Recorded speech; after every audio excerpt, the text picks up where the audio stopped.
add you as a co-host.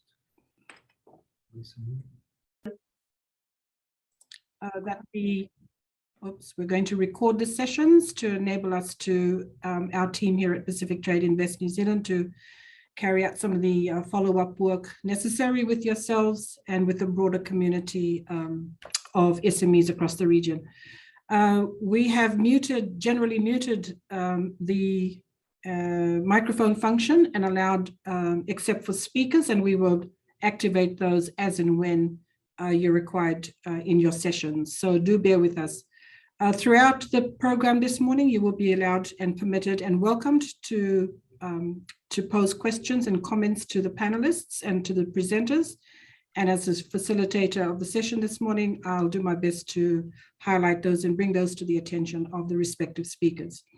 So without any further delay, my name is Glynis Miller. I lead the team here at Pacific Trade Invest New Zealand, and it is my absolute pleasure to welcome you to this, our first Path2Market webinar series for 2022.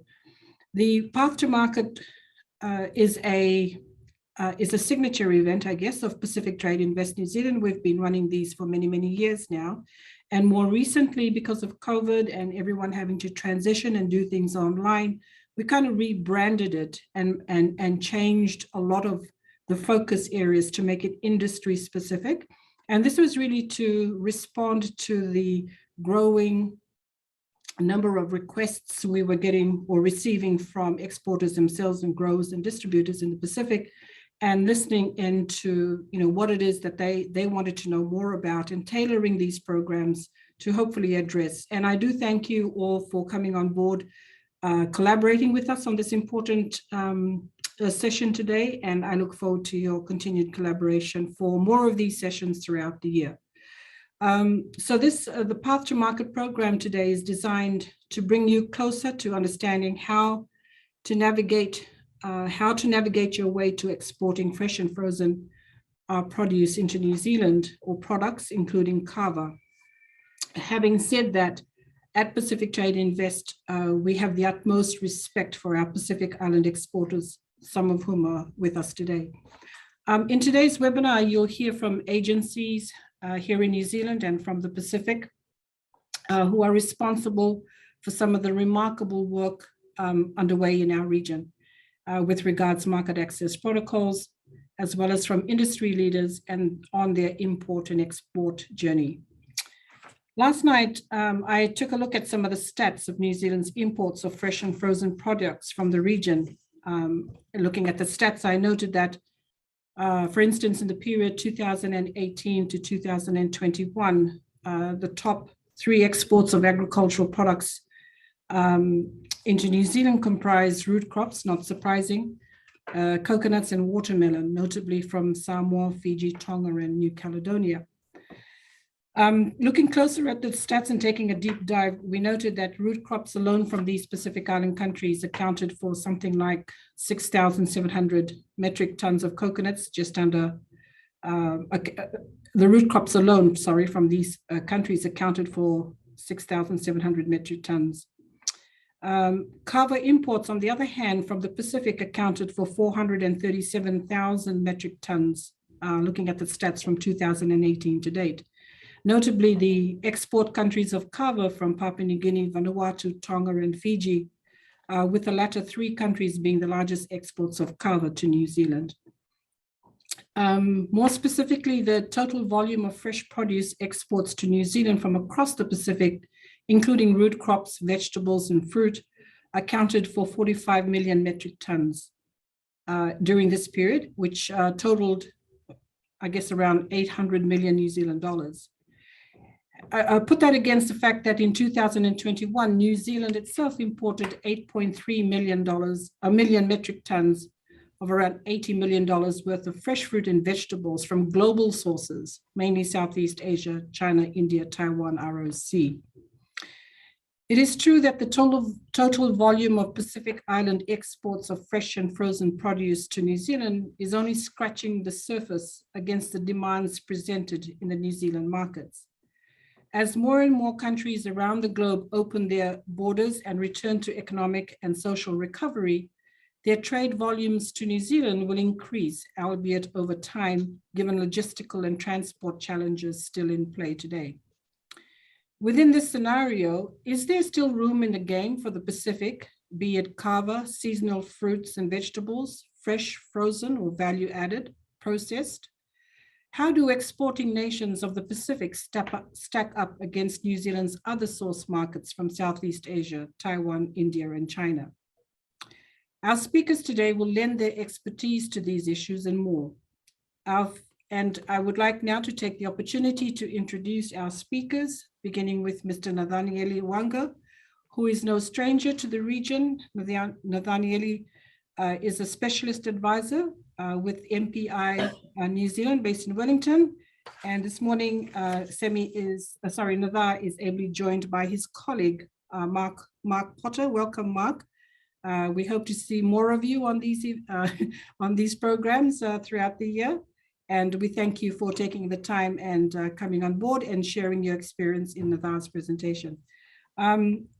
Following Nathar, I think you'll find a worthwhile flow on to the topic of kava. And following MPI's presentation, we will have a further presentation by none other than Semi from Farmer Plus. Semi, again, is no stranger to the region and has been doing some remarkable work on kava and leading the charge for the Pacific, attacking all of those pinch points of trying to get kava into Australia and next to that to New Zealand.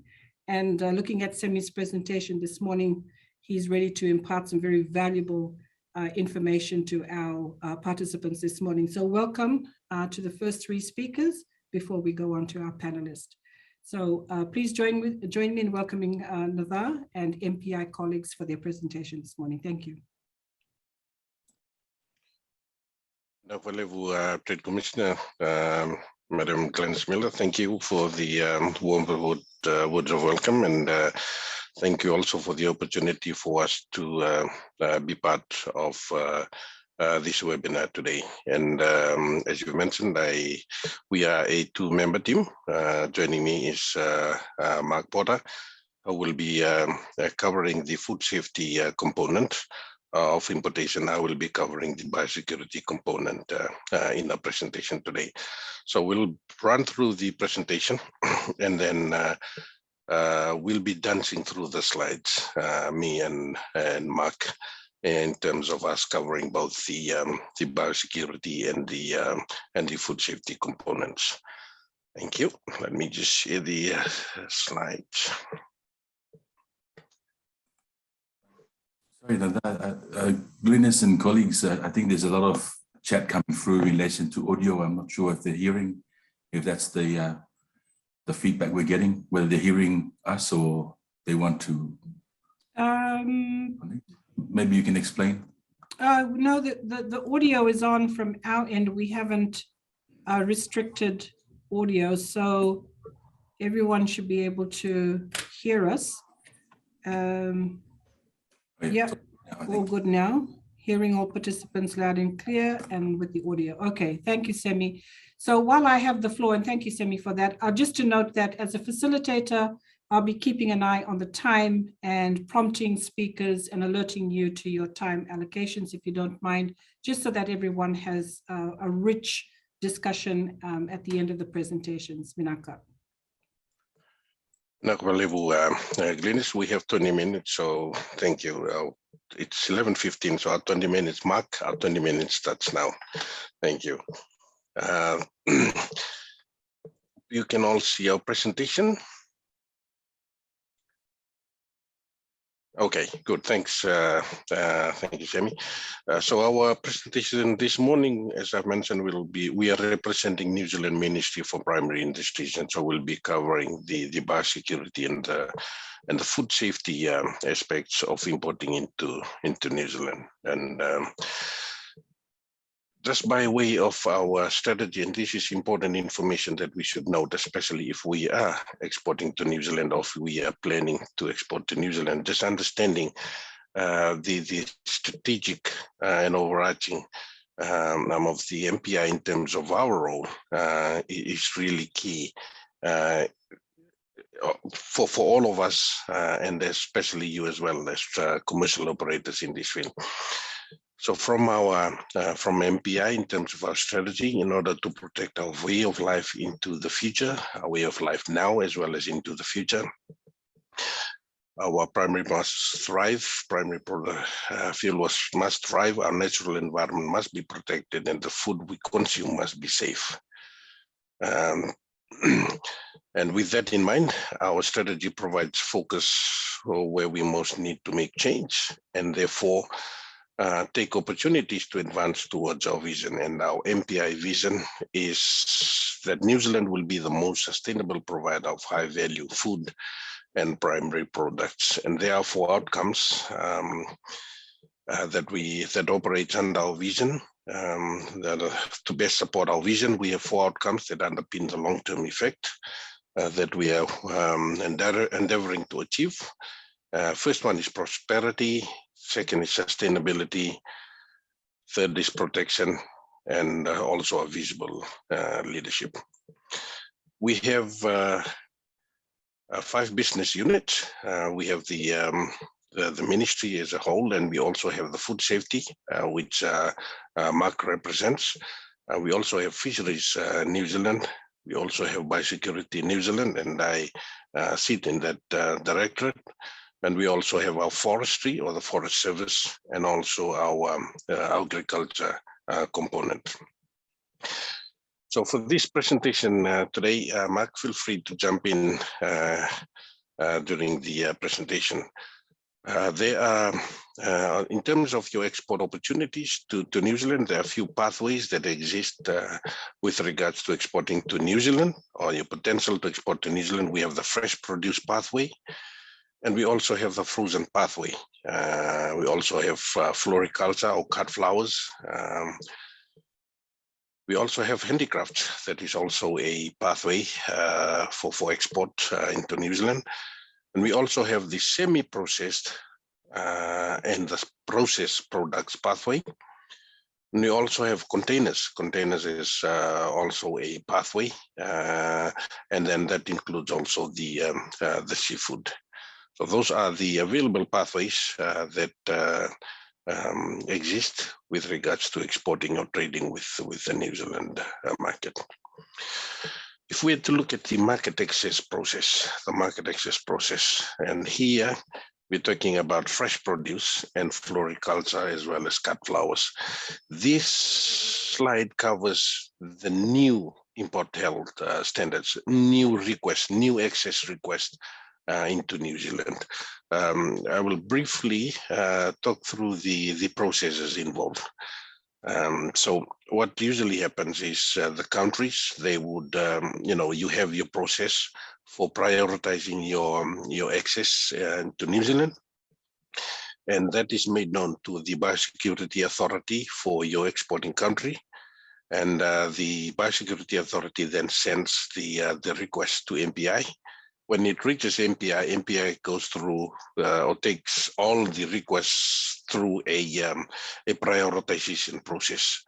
After the prioritization, we prioritize those commodities that will need to be developed in terms of their import health standards. That is when we then focus on those priorities. At the completion of that, a import health standard is issued. We refer to those requirements as import health standards. Some of the countries use importation conditions. They refer to the same. And then once the import health standard is issued, that is when trade can commence. And in that regard, I wish to also confirm at this juncture that MPI has undertaken some improvement in the way we issue or we develop import health standards. This was a project that commenced in 2018 after a review of our import health standard development system, which included the supporting policies, the supporting processes, for example, the BKs. All those were reviewed in 2018. As a result of that review, in the past, we used to issue import health standards on a country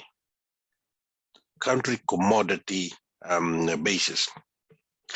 We've now moved away from that. We are now issuing import health standards on a commodity IHS or commodity framework, commodity or generic framework.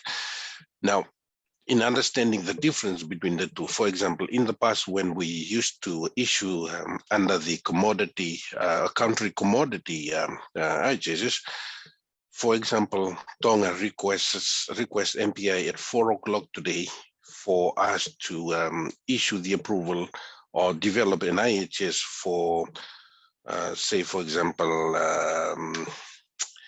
rock melon. Okay. Now, that was a request for rock melon from Tonga.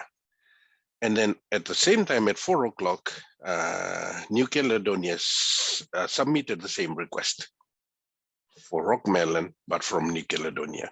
Because we operated in the past on a country and commodity framework, even though the commodities were same, but because they would from two different countries, they would be, the IHS will be developed under two different projects. One project from Tonga and one for Tonga and one project for New Caledonia. But now, under the new framework, under the new commodity framework for IHSs, using the same example, because it was the same commodity, but from different countries, we don't need to have two different projects. When we have two different projects, that means two different set of resources. Risk analysts, risk managers for the two different projects. But now, under the commodity IHS, because using the same example, even though they were from two different countries, but because they were the same commodity request, so the project will be specifically on rock melon, and then once we complete and issue the IHS, then New Caledonia and Tonga will be listed in the IHS as the two approved countries. And other countries who may join later, when they resubmit their request, we will go through the process and then add them to the list as well. And the assessment becomes easier as well. Using the two examples, if 2 years down the line, say Samoa wishes to also export rock melon to New Zealand, they submit to us the technical details as well as the pest list. When we review the pest list, if the pest list from Tonga is the same as the pest list from Samoa, then we don't have to go through the full process of analyzing or assessing the pathway and the pests associated with that rock melon from Samoa. It will be more an administrational process that we will just need to go through to then add Samoa. The process will be much simpler and it will be quicker as well. And that is one of the big improvements as a result of the review that was undertaken by MPI. We also would like to mention about the semi-processed and processed commodities. We also have an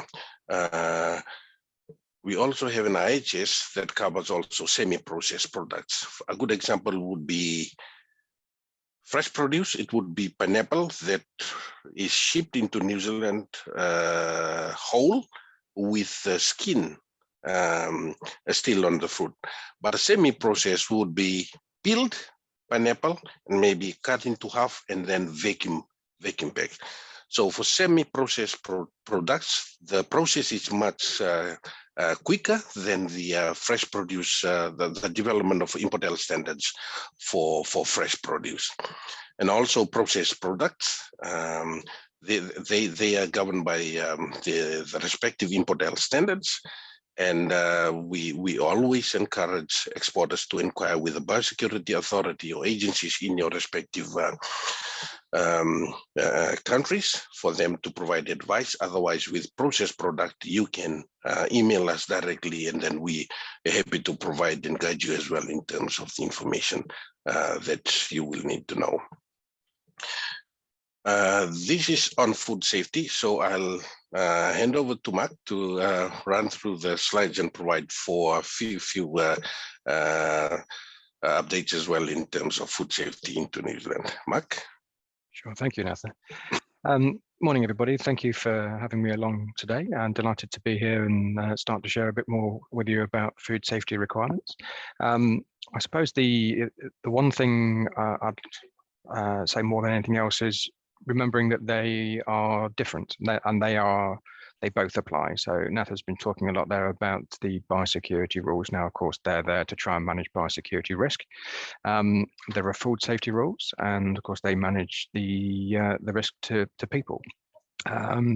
Some of the approaches are quite similar, and I'm not going to go into any of the detail around the different bits of legislation, particularly, other than to say they are different and they both can apply. So if you're looking to bring products into New Zealand, then think of those two things as separate sorts of requirements that will both need to be met. Now, that doesn't mean they're necessarily very difficult to meet those.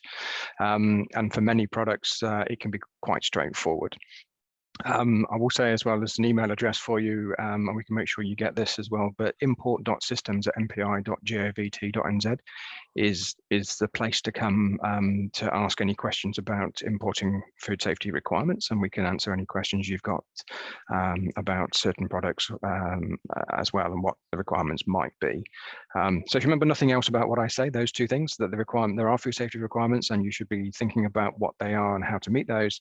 And if you get stuck, to email us and we can certainly help you out. So there's a few, I'll just briefly cover some of the top types of requirements, and there's one really important one, which is food importers into New Zealand, or importers of food for human consumption into New Zealand need to be registered with MPI for food safety. And that's now something that if you don't have when you're trying to bring products into New Zealand, we'll hold you up. We will actually hold consignments at the border until that's completed. That said, it's a really easy process to do. I mean, there are some important responsibilities, but it's not hard to get registered. Now, when I talk about food for human consumption, that's a commercial sale. If the food is being brought in, and so food is food and drinks, and it's going to be used to either to be sold to any consumer in New Zealand, or be used as an ingredient that will be sold as a food into New Zealand, then the importer needs to be a registered food importer. And there's plenty of information on our website on how to do that, and importing food section. So yeah, knowing that the definition of food and sale is quite wide. Again, if you've got any queries, you can ask us and we can help you there. But it's important that you're registered in New Zealand, or have an agent in New Zealand who is registered that can work with you. So there are a few other core requirements that apply to all foods. I mean, the most important one then for an importer to keep in mind and actually be able to demonstrate is that the food that they're particularly bringing will be safe and will be suitable to be used as food. Now, that will be something that all importers should be doing all of the time. That isn't something we will necessarily check at the border, but it's certainly an obligation of all importers of food. You've got obligations to keep that food safe, obviously, and store it as it gets here. Keep records of, for instance, who you bought it from and who you've sold it to, so if need be, product can be traced. And have a recall procedure and follow that if something goes wrong. So they're relatively simple things to comply with, but they apply to all products and all foods all of the time being brought into New Zealand. Really, the third type I'll mention is then the border clearance requirements, and there's not many of those for food safety. I know biosecurity colleagues have a lot more. Our legislation is a little bit different for that, but we do have some border clearance requirements for food. Where very certain product categories and countries will have very specific requirements, but there aren't many of those, and you can find out a whole list of those on our website. But there's some around seafood products and meat products and a few spices, and so it's worth checking those out, because if they do apply, then a consignment does have to pass border clearance to be let in. But that really only applies to around 4%. Of foods being brought into New Zealand. The vast majority don't need clearance, but of course they do still need to be safe, and the importer does also need to be registered. So that's a general sort of once over Now there's a lot more information on our website, and you can have a look at that. Or like I say, if you've got any particular questions, you're welcome to email me or import.systems@mpi.govat.nz. Nothing. Thank you, Mark. Yes, Mark will be providing the email that you can send the email to in terms of finding out more information, and then they will be happy to help in the area of food safety imports into New Zealand.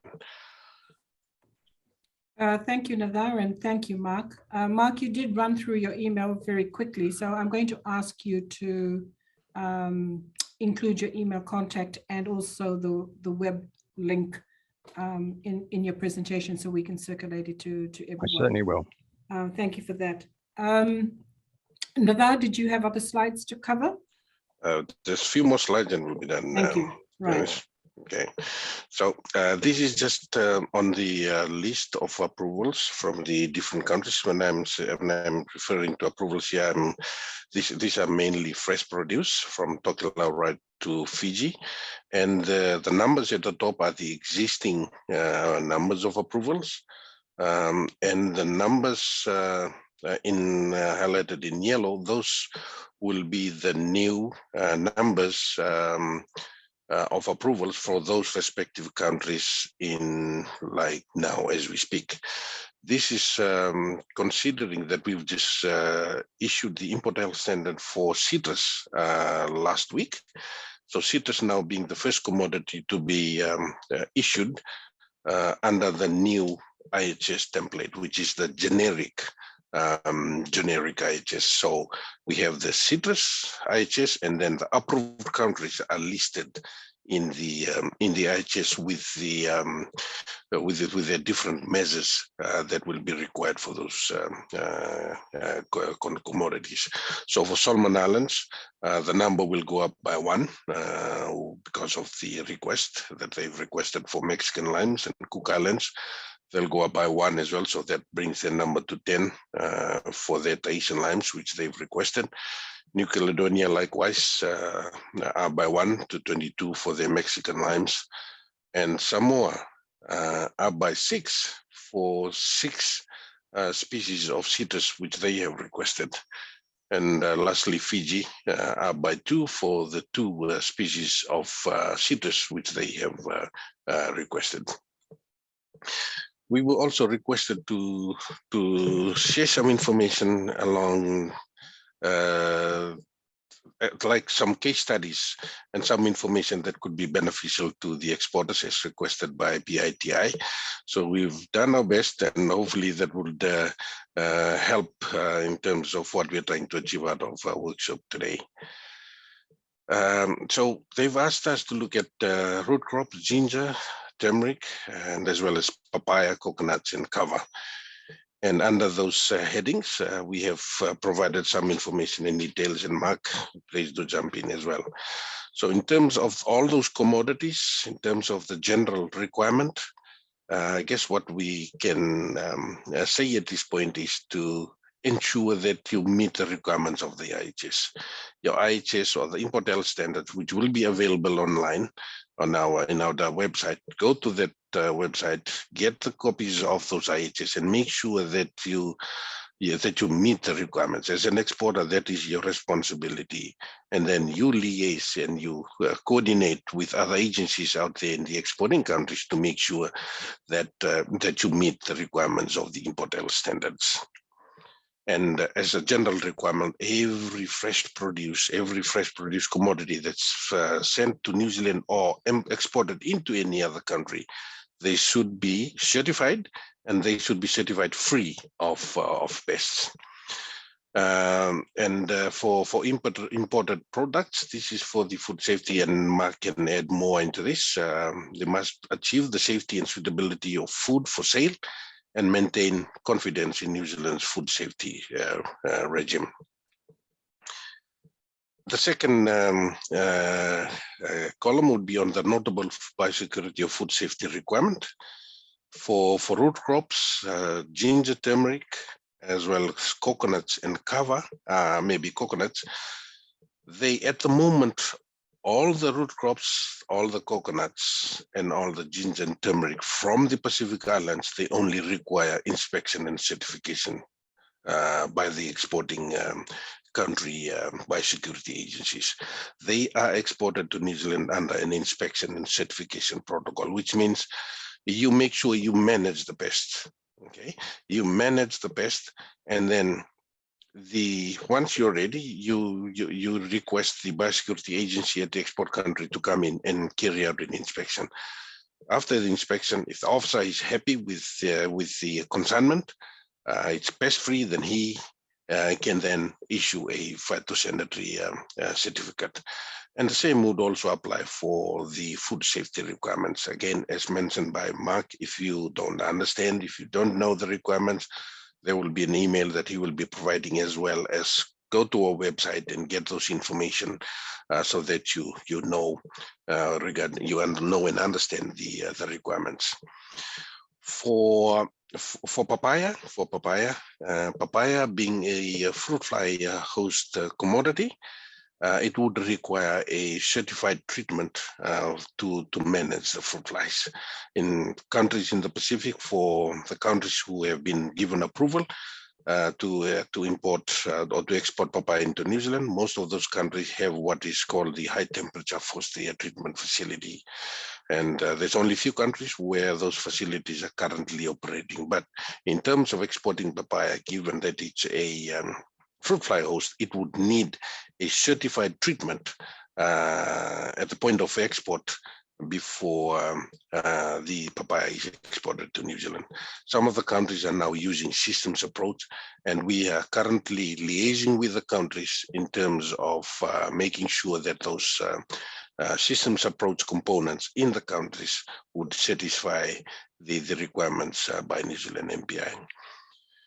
And cover, again, inspection and certification protocol. This is for fresh roots.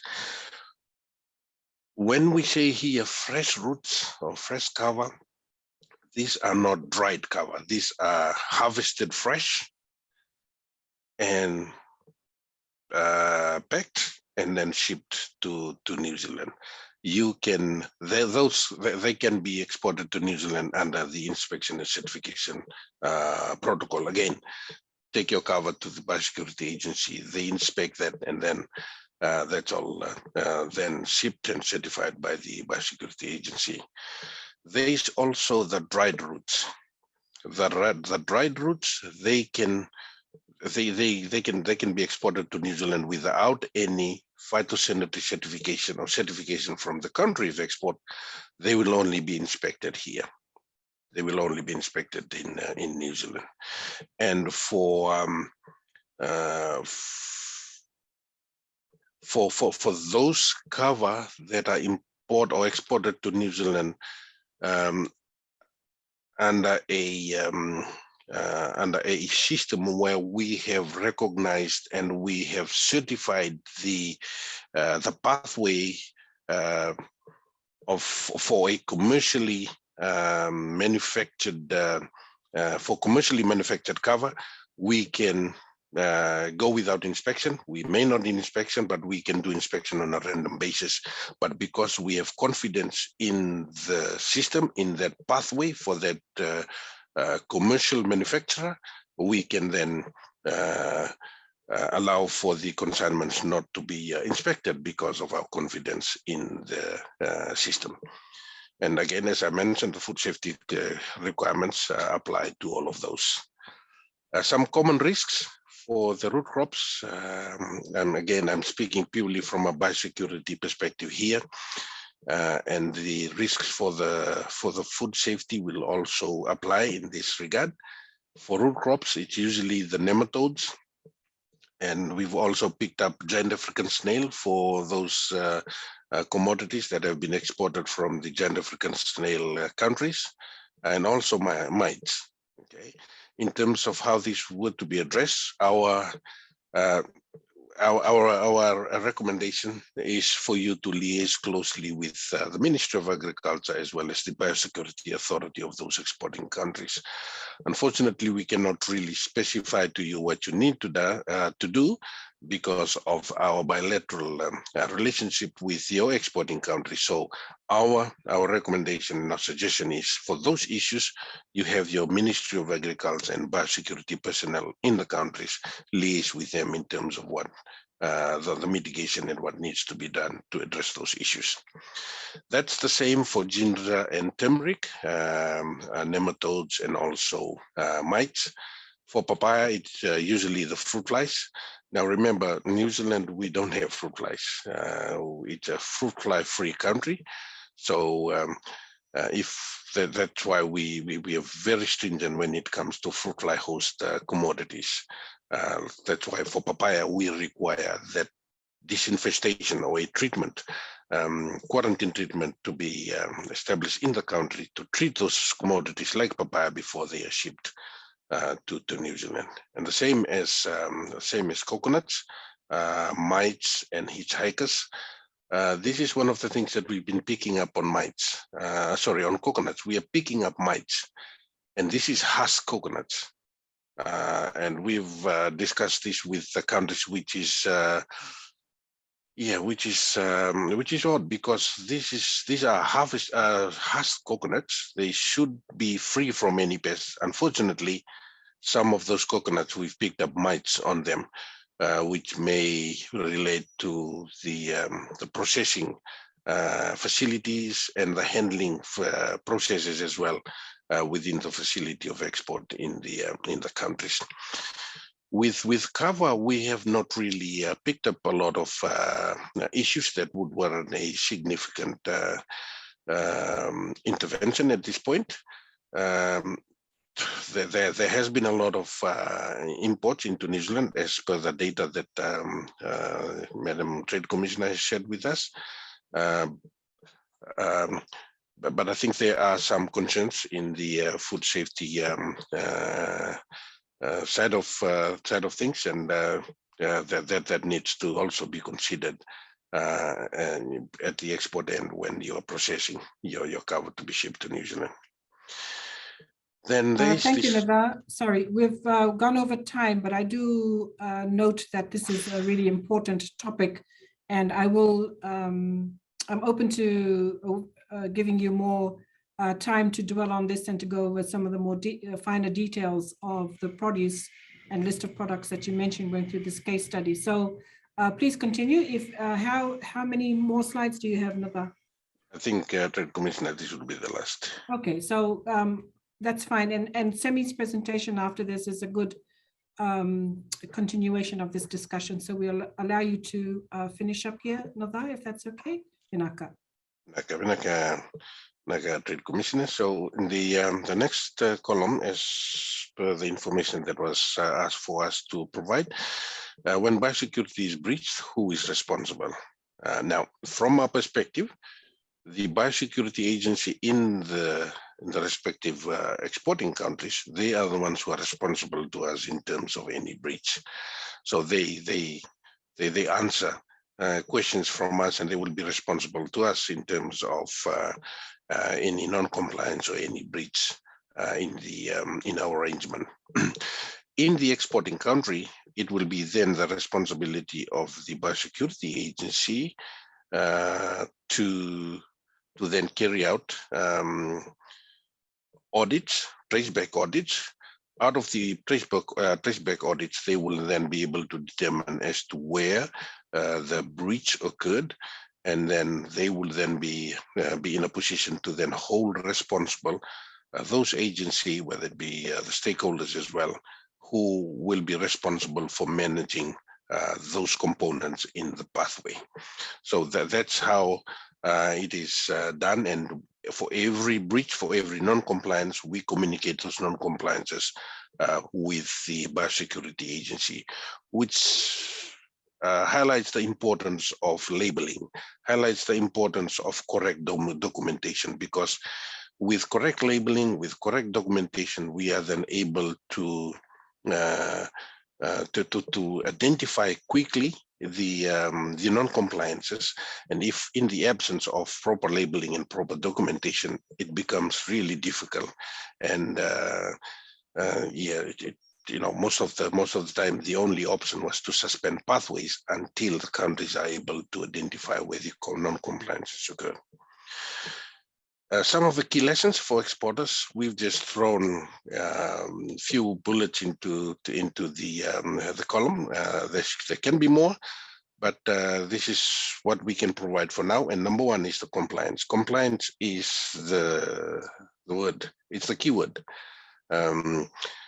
Without compliance, you'll be struggling. And as an exporter as well, when you don't comply, even though you are not satisfying the biosecurity requirements, that also have an impact on your profit, on your profit margin. So compliance covers right through the whole spectrum of exports, biosecurity, as well as you as a commercial entrepreneur. That includes your documentation as well. So compliance is like the door. Compliance opens the door for you. When you don't comply, the door can close, and you can even be suspended as an exporter because of that. And one of the other key lessons is take responsibility and you drive your compliance. I think we in the Pacific, we have been relying a lot on the Ministry of Agriculture and Biosecurity. We love to be policed. They come in and they police us around, but I think it's time for us to move to the new era of exporters and commercial operators actually driving their compliance. And sure, your growers are using the approved chemicals at the recommended rates. This is one of the very significant issue that we picked up as a result of the audits that we've conducted in the countries. And we know our growers, even though there's the recommended rate, if it's not working, they use their own rates. And they can even, instead of 7 days or 14 days break, they can cut that short just because they want to manage the risks that they have. But this is another important area that needs to be considered as well. Packaging materials, the use of clean packaging materials. And again, one of the examples we can use is the HTFA, or the papaya, mangoes that are exported to New Zealand. It's only the papaya and the mangoes that go through the treatment chambers. So any pests that's there on the fruits, they're disinfested or they're killed. But the packaging materials, they don't go through the chamber. They are just moved into the packing for component of the facility for packing. And what we picked up in the past is up till now, those packaging materials, they've been stored at the pack house at the back of one of the rooms. So when it's time to deliver those packaging materials, they just go, they pick those packaging materials. Most of the time, those packaging materials, they've been reservoirs or they've been harboring pests, and those pests are what we've picked up here at the border. Correct labeling, I have already spoken on correct labeling and the importance of correct labeling. This is both for biosecurity and as well as food safety. The importance of traceability right throughout the pathway, from point of production to the point to here in New Zealand. Here in New Zealand, we even, if there's an issue with a product that we need to recall, because of the correct labeling, that'll be easier for us to recall those products. The correct quantity as well. This is again another area of concern. An example, a phytosanitary certificate has recorded that there are 140 cartons of this commodity. When we carried our inspection here at the border, we found out that there was 142 cartons of the product. Now the problem is we don't know which 2 of the cartons were not inspected and how they ended up in the consignment, that was not known.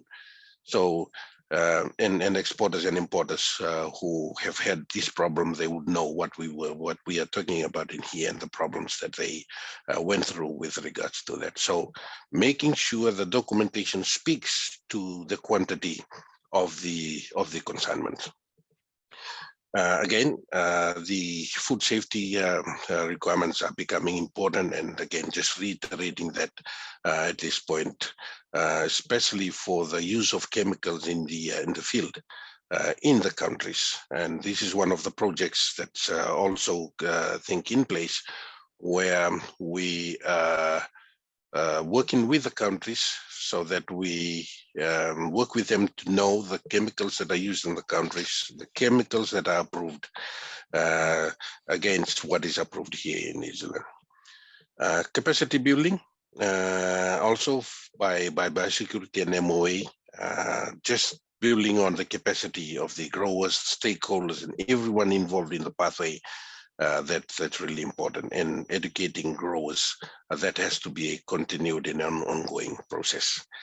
Lastly, just one of the new columns that we've added, Madam Trade Commissioner, is on the new improvements, and this is just heads up. If we go back to those commodities and the first column on the general requirement, and also, general requirement is just most of those commodities are now currently exported under an inspection and certification protocol, which means there's not much emphasis on where the commodities are actually grown, but the exporters, they just bring the consignments, they show that to the biosecurity officers for inspection, and that gets certified. With the improvements that I had alluded to before in the process for development of our import health standards, one of the improvements that has also resulted from that review is that every commodity will now be required to be exported under a commercial production system. Now, in our context, the commercial, when we speak about commercial production, it's a process. It's a process from the field to the point of export that will ensure that pests are managed and mitigated, the risks are mitigated so that the consignments are free of infestation during certification. So the era where inspection are just conducted and certified consignments are done with those exporters for those commodities under an inspection and certification protocol, that's gone. We are now in a new era where every commodity will need to be processed or produced or exported under a commercial production system. This is currently being rolled out in 4 of the countries where we have this project, and under the MFED funding. It's called an Enhanced Pacific Market Access Program. That's Samoa, Tonga, Vanuatu, and Fiji. So we are rolling this out with the countries, and we are working with them in terms of also having those processes and having those commodities to be processed or exported under a commercial production system. So that's basically all the information for today. Thank you, Nada. I was just going to ask you to wrap up, if you don't mind, because we have 2 quick questions, one for yourself and one for Mark, before we move to the next session. And thank you, Simi, for being patient with us. Nada, if you could wrap up, please. Yep, that's the end of our presentation, Glenis, and happy to take any questions. Thank you very, very much, Nada. So, Mark, a quick question for you.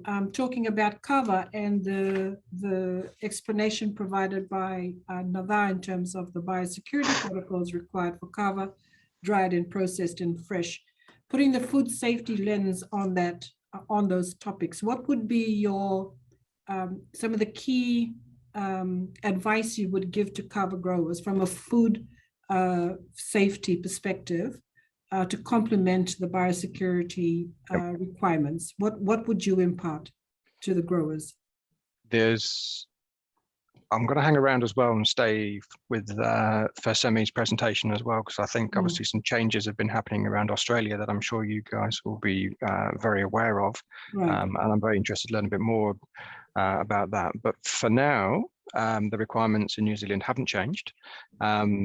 So it's very, very important when you look at the Food Standards Code to remember that code applies at the point of sale of food. So we do not inspect carver for food safety purposes at the border. It is okay to import it. However, when that product gets sold, it must comply with standard 2.6.3, that carver standard. And those requirements haven't changed. So as a dried powder mixed as an aqueous solution, those requirements are not changed in New Zealand currently, and there have been some changes in Australia. So for now, they remain the same. Now that is the retail point. So if you are selling carver, then you must comply with those requirements. Up until that point, there may be need for information to flow with the product. It doesn't necessarily have to be the product have to be presented for sale, because I mean, of course, as a product comes across the border, it's not how it will be sold, and that's okay, as long as obviously it can comply when it gets to the point of sale. So that's the main thing to remember. So standard 2.6.3 is a retail standard. It's not a border clearance standard for food safety. Okay, that's very important to note, Todd, and sorry, Mark, and I know you'll stay on for the presentation by Simi, and all of this conversation will complement that presentation by Nadar earlier on. A final question for Nadar before we move on, and that was a question with regards, again, a carver, and you mentioned dried carver. And does this include, the question is, fresh roots, or sorry, does fresh roots include fresh chips? From a biosecurity perspective, yes, it includes both. Okay. So that's a simple question to the answer, Philip. So thank you very, very much to our first presenters, and again, for imparting your valuable information and your knowledge on these areas. And, you know, at Pacific Trade Invest New Zealand on a daily basis, and I would tell you, we're constantly receiving inquiries around everything to do with fresh and frozen produce into New Zealand. I guess for us, one of the main advice that we pass on to these inquirers is to form close relations with your biosecurity personnel on the ground and your farmer plus team leaders on the ground. And you know, it just makes all of us our work easier, doesn't it? When those relationships are formed on the ground, so they're imparting and receiving the important and the relevant information from the officials on the ground. There is a question about the presentations, and I'll just add that the presentations and copies of these will be posted on our website. I've provided the website link, and so participants will be able to access the full copies of the presentations at their leisure. Again, Nadar, thank you very, very much. Mark, thank you so much for joining us this morning. Please stay online and feel free to participate in the conversations and the discussions afterwards following the presentations. I'd now like to invite Semi. Semi, thank you again for being patient with us. Semi, why don't you introduce yourself to our listeners this morning, to our participants? I could read off your bio, but I think it'll be more worthwhile or worthy coming from you, Semi. So just a short introduction from yourself before you start your presentation. Semi, if that's okay. Sorry. Thank you, Glynis, and warm Pacific greetings, everyone. My name is Semi Siakimoto. I am from the Pacific, currently based in living in Australia. I work for the Farmer Plus program.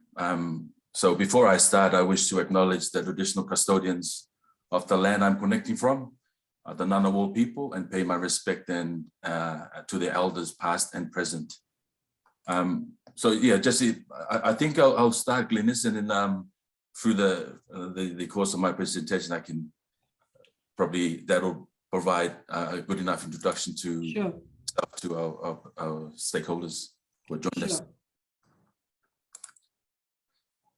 So yeah, good morning once again, everyone. I was asked to talk about cover standards and looking at providing an update in relation to the cover pilot for commercial exports to Australia, and also talk about the impact of the pilot on cover exporters and the general cover industry in the region. and also highlight the importance of stakeholder awareness. And I think the presentation by Nada and Mark kind of highlight some of the needs across the industry. And also the question that you posed, Glenn is in your opening remarks. How do we facilitate exports to our current markets, given the number of countries exporting the same products to these markets? And I think that's a very good question for us all to address. But before I start to talk about my presentation, I think I'm not sure if a lot of people who have joined us are aware of or know about the Farmer Plus program. So what I've done here is I put a website. The link to our website is there. Please have a look and familiarize yourself with the work that we do in the region. We operate in PNG, Fiji, Solomon Islands, Vanuatu, Tonga, and Samoa. And since the PESA Plus agreement came into force in December 2020, we've extended that support to the Cook Islands, Niue, Kiribati, and very soon to Tuvalu. So we're in discussions with Tuvalu as part of our support to them. But in short, Farmer Plus is an initiative of the Australian government. It's funded both jointly by the Australian and New Zealand governments. It's an aid for trade program that was set up to provide targeted support to Pacific governments and the private sector to address the regulatory aspects associated with exports of primary and value-added products to overseas markets. Now, some of those issues, you're well aware of those, and I'll try and touch on some of them as I go through my presentation this morning. And, you know, as we all know also, accessing markets is only one part of the equation.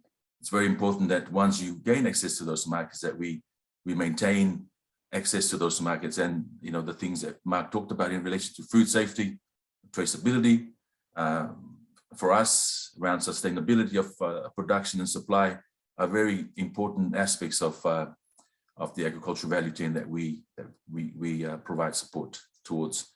And it's also important at this point to highlight that across the value chain, and you know, Farmer Plus is one program that's providing support to stakeholders, Pacific governments and stakeholders in the agricultural value chain. We have in this case Pacific Trade Invest in Australia and New Zealand. We have Business Link Pacific, sorry. We have the PESA Plus implementation unit that's just now established and based in Samoa, operating out of Samoa. We also have market development facility. I guess the point I'm making is there's a lot of programs that are currently providing support to the stakeholders in the region, and it's important that you know, you're aware of those programs and what they do, so the support you can access those support. So in terms of the cover pilot to Australia, that was launched on the 1st of December 2021. Through that process, the Australian government explained the import permit application process and requirements for commercial cover importation into Australia. That's a nice shot that I took of some of the products that I had with the Australian Parliament House in the background. At the time of the pilot, Farmer Plus conducted a survey. But also in preparation for the launch, we organized hubs in the countries where we operate, and that's Fiji, Tonga, Samoa, and Vanuatu. And so some of the participants attended those hubs, and so they're not counted in the number of unique viewers that we received during our survey. So we had 451, but you know, considering we had more people, we had other participants in the hubs. There were more participants that who were able to join the webinar or the launch on that day. Of the 451, we had 268, about 59% respond to the questions, and the analysis of those questions confirmed some key messages. There was strong recognition that access to the Australian market will provide economic benefits. It will promote growth of the cover sector in the Pacific. cover exporters and Pacific governments also indicated strongly that they were ready to export to Australia.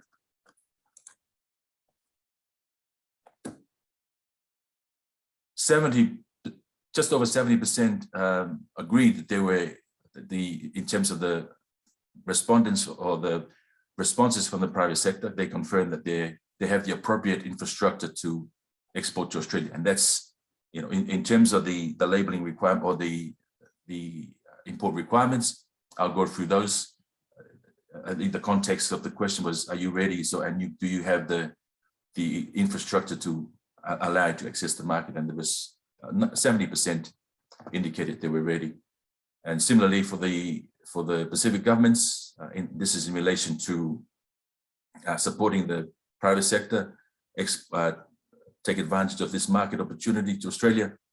64% indicated they have the appropriate infrastructure to support the cover businesses. 93% of the growers indicated that the access to the Australian market will help improve and protect their income. And that was another positive feedback from those who participated in the webinar. However, we found that 46, some of the stakeholders found that the import requirements, a low number of exporters or stakeholders felt that the import requirements were appropriate and easy to understand and comply with, represented by 46%. They also felt that the requirements were too restrictive, and not many of the exporters understood the process and the next steps after the pilot. So that provided context for us to provide our webinars, which was a support that was coordinated between Farmer Plus, PTI Australia, and with support from HACCP Australia, and also supported by the Australian government. So in December, we delivered webinars to Tonga, Fiji, Vanuatu, and then in February this year, we delivered the webinar to Samoa. And pretty much the focus was to respond to the respondents' concerns or questions that were raised by those who participated in the webinar. And then overwhelmingly, a lot of the stakeholders were asking for support on the labeling requirements. And through the support of the Farmer Plus program or the partnership, its partnership with HACCP Australia, considering that HACCP Australia had a labeling expert, we extended that support so HACCP Australia can review cover labels from exporters for compliance. So in essence, that's just a quick wrap up of that particular slide. The webinars that we delivered, the follow-up webinars that we delivered after the pilot was launched, was well received, and it helped to improve the understanding of the stakeholders. In terms of the import process for exports to Australia under the pilot, there are key 3 steps or key 3 issues to comply with or requirements. Cover is permitted under 5F of the Prohibited Imports Regulations issued by the Drug Control Section, and this is under the Department of Health. And that pretty much under 5F, that cover is prohibited unless you have a permit. And if you also note, there is a little disclaimer there that you may have a permit issued by the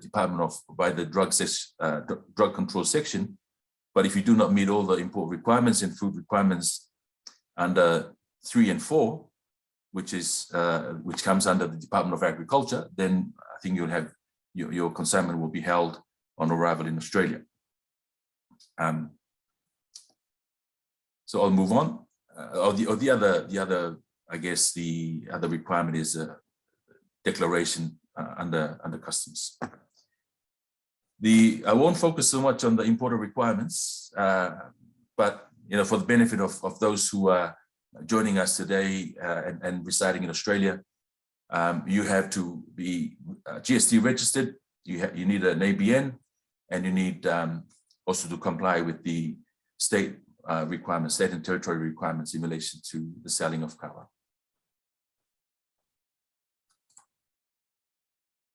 I'll quickly go over the import process, because I think just to mirror some of the I guess the points made by Nada and Mark in relation to the process for commodities into New Zealand. And colleagues, kava is no different to the exportation or no different to the export of other agricultural commodities into New Zealand and Australia. There is a risk analysis, and then import requirements are proposed or are set for everyone to comply with. So in terms of because this is a pilot and it'll run for 2 years, the process starts with an importer or an Australian business liaising with suppliers in the Pacific Island countries to make sure they have the information of the suppliers in the Pacific for the import permit application process. And then the Australian importer also noting that they have requirements in terms of being registered with an ABN and compliant with GST. They then apply for an import permit with the Department of Health. I won't go into that link, but the presentation will be made available to yourselves. But the import permitting application and the process is in there. The application is assessed by the drug control section, and it'll be issued to the importer. We've received questions in relation to when do I get an exporter ID? Now that ID is not necessary for the initial application, but after the importer receives the approval from the Department of Health, that supplier will have that unique exporter ID, which can be used for future applications. Then the importer shares the import permit requirements and details with the exporter. The exporter then works towards complying with those requirements. And in this case, the import requirements are very straightforward in relation to export of kava to Australia, but there may be export country processes that you need to comply with. The consignment arrives via air or sea freight and is subjected to on-arrival border inspections. And the current forms that are permitted under the pilot is kava powder being dried and ground, packed in new and kava powder and kava beverage. And the requirements are that they have to be packed in clean and new packaging and free from live insects and other biosecurity materials such as bark or visual signs of kava stems in your product. We will provide a link. We'll provide a link to all this documentations and fact sheets which are already available on the DFAT website. In terms of food safety, kava is subjected to a visual and label inspection. I'm not sure if you can see that slide clearly, but it just pretty much says that the food safety requirement is an inspection, is a label and a visual inspection to confirm that it's a kava powder and not other foreign material in the product. If it passes, the consignment is released to the importer, and you can have access to your consignment. Beyond the border inspection, or once it clears biosecurity and the border inspections in Australia, you have the importer has the responsibility to comply with the state and territory requirements.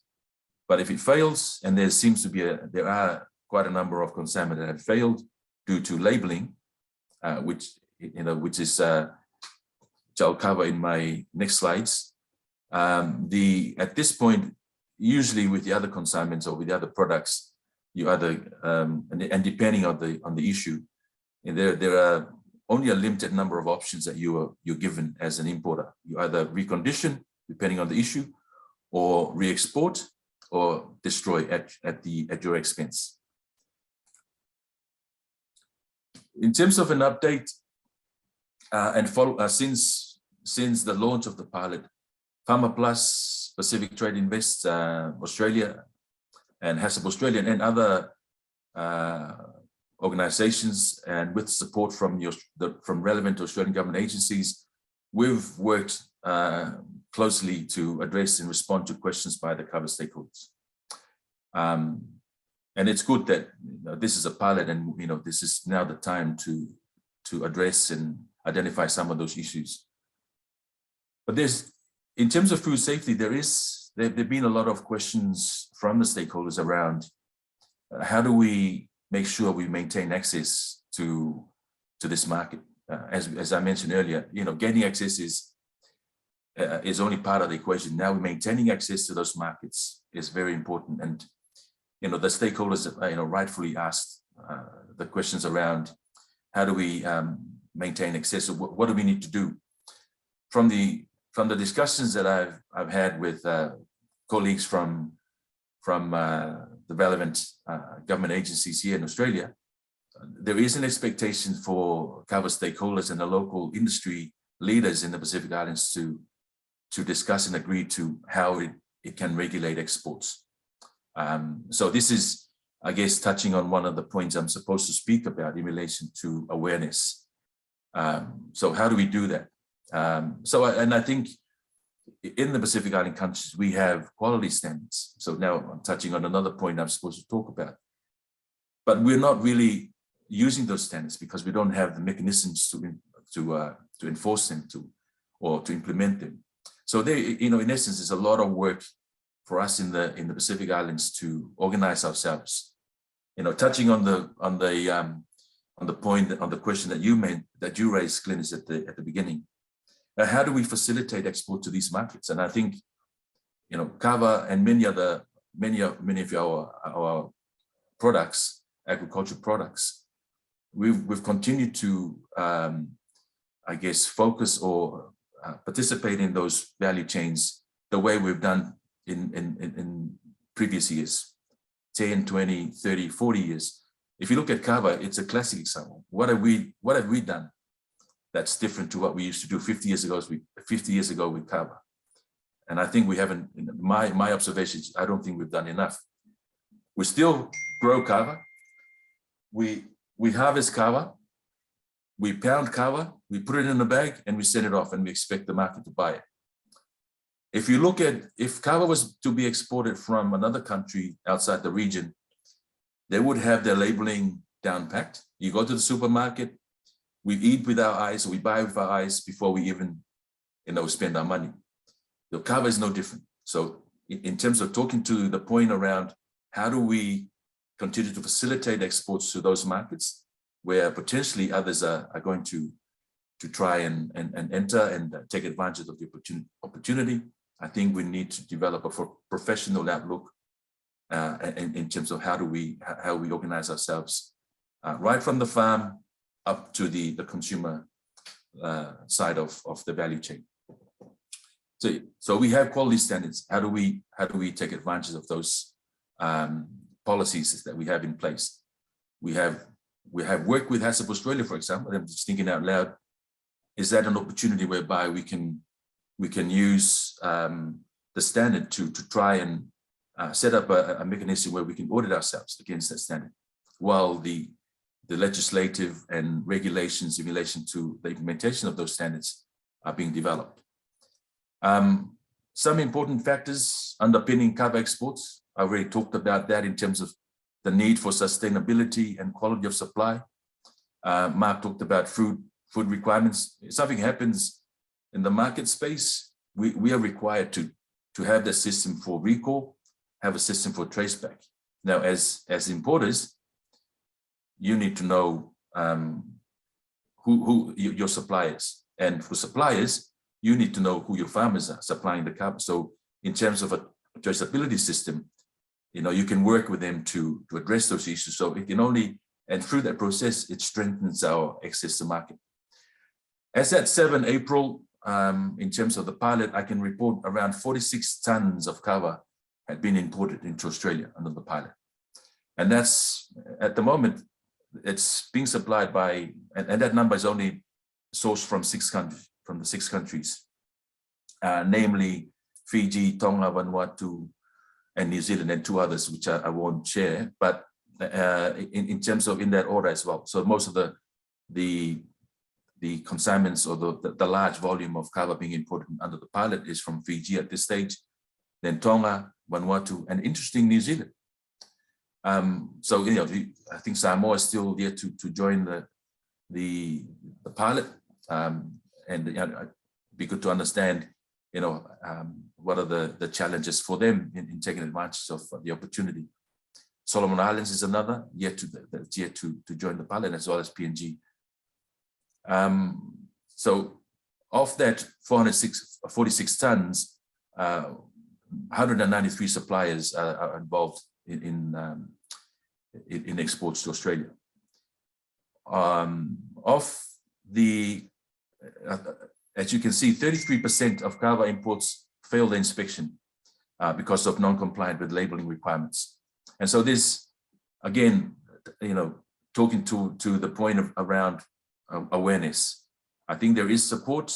There are fact sheets that's being developed by the Australian government that provides clarification on what the requirements are.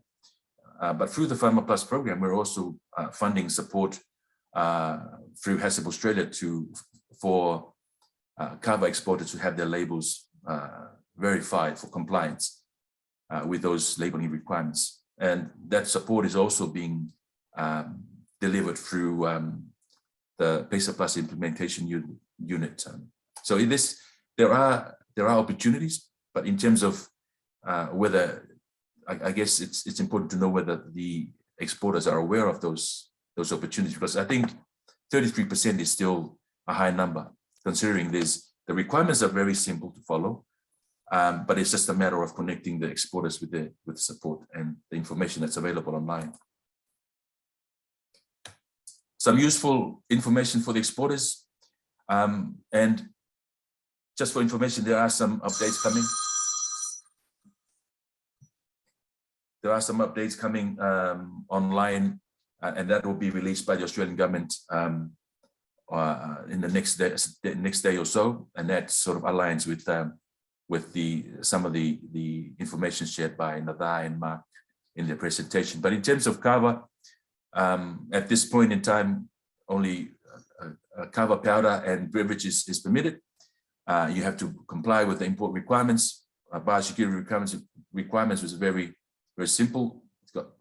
It's got to make sure your kava powder is kava product is free from seeds and other biosecurity material, and then you comply with the food safety requirement, which is pretty much in the labeling and the inspection on arrival. For importers, I won't talk too much about this, but the information is online. You have to comply with you have to apply for a permit, and then also comply with any state and territory requirements. Just on that last point, kava is considered under the Imported Foods Program or Imported Food Act. Food comes into Australia is categorized into 2 folds. One as a risk food, and the other as a surveillance food. So kava is for risk food, it's inspected at 100% before it's released. But for surveillance food, a sample is held, but the importer has access to his or her consignment, and if there are issues during the inspection, there'll be your product will be recalled. Glenys, I'm sort of representing the program, but I also note the Farmer Plus program in this webinar. I also note I have my colleagues, the national facilitators that you referred to in your talk.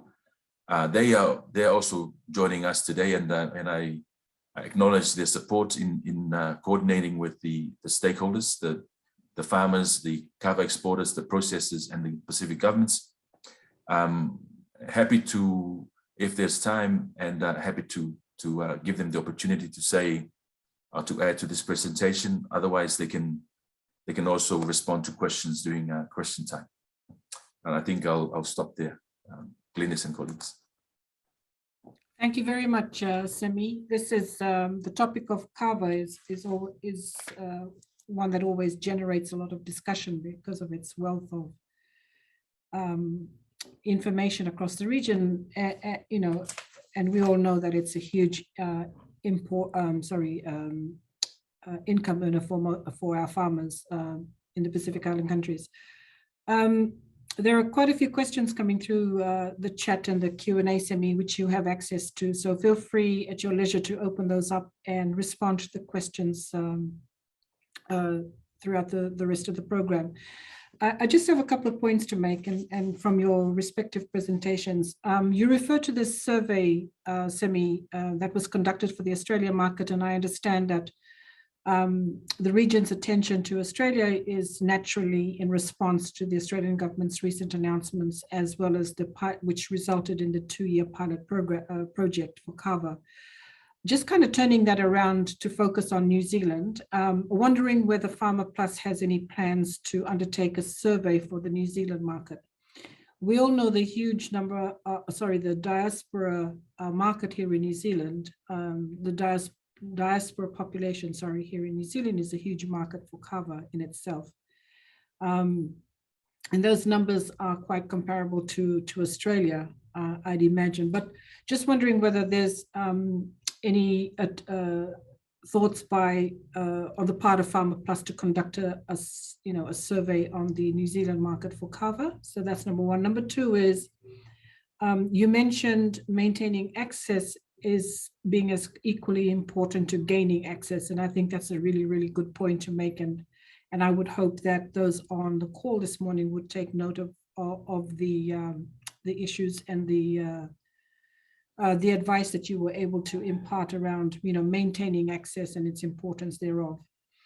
When we talk about kava stats, we all know how difficult it is to, unless you're at the border and have access to that information, it's very hard or somewhat difficult to pinpoint data for kava. And my question is open to the three of you, to Mark, Navarra, and Semi, around whether there's any thinking to create or to evaluate the current IHS codes for kava. Currently, I think there are 2.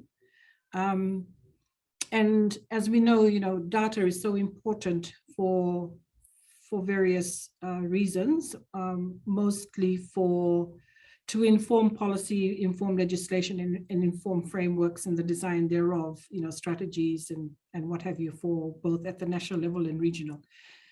Just kind of opening up the discussion around IHS codes and the importance of data collection and identification of data for kava to the three of you.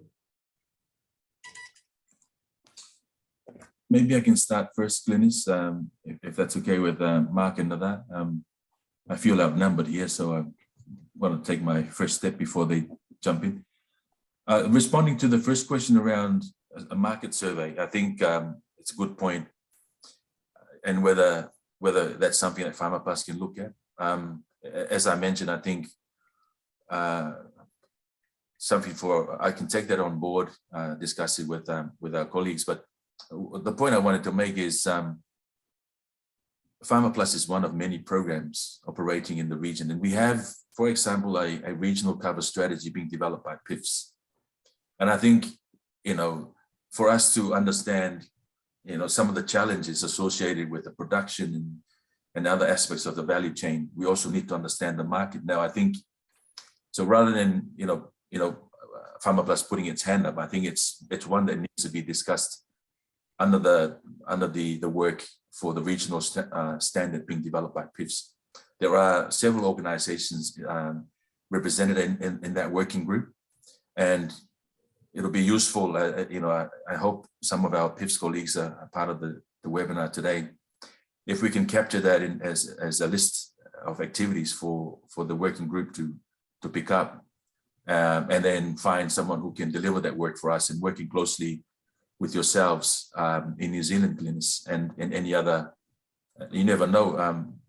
Mark and Nadar might feel, they have deeper pockets, and they might offer to do the survey, since they're involved at the regulatory aspects of it, and then connect with you to look at the consumer part. So I'll take it on board.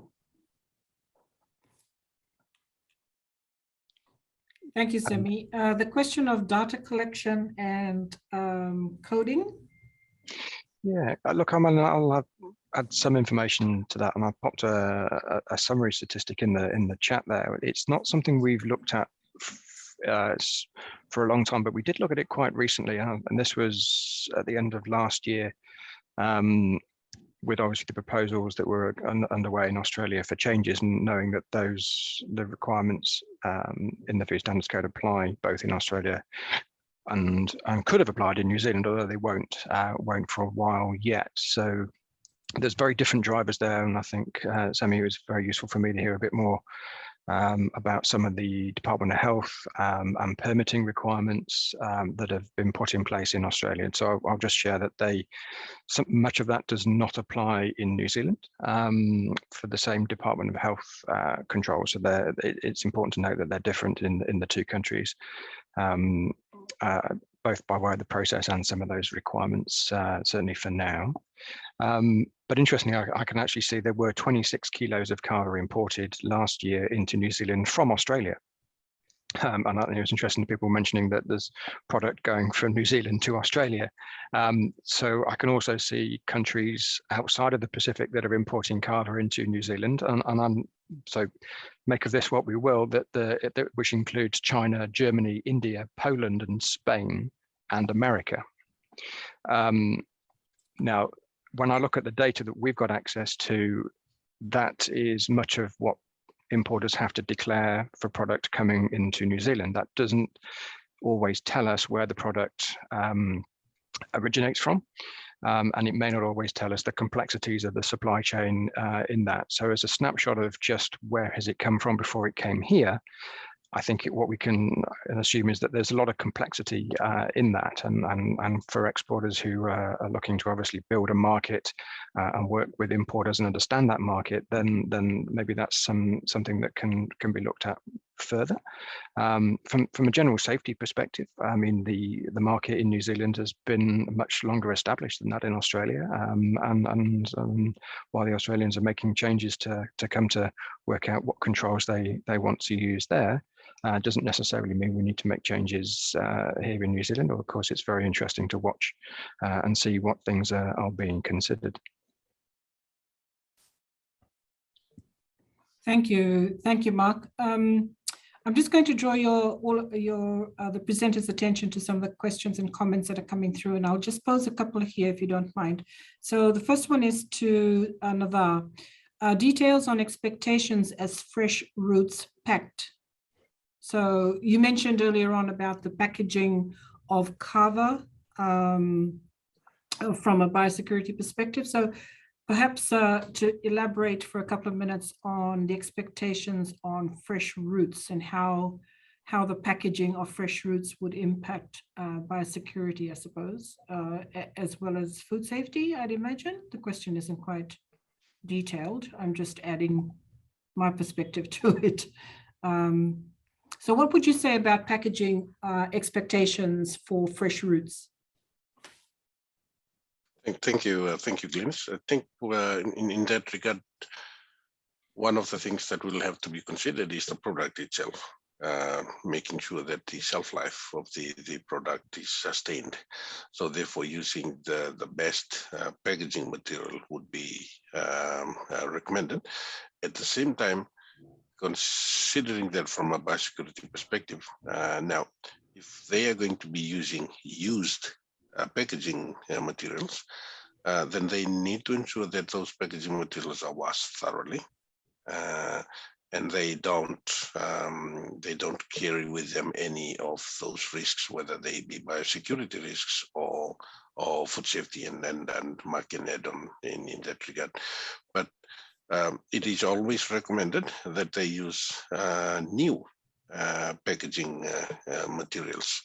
But then again, at the same time, considering the Pacific, if they are able to use secondhand, which is clean, and they meet the requirements of biosecurity and food safety, then they can do that as well. And some countries are using the large bins or the crates, large bins.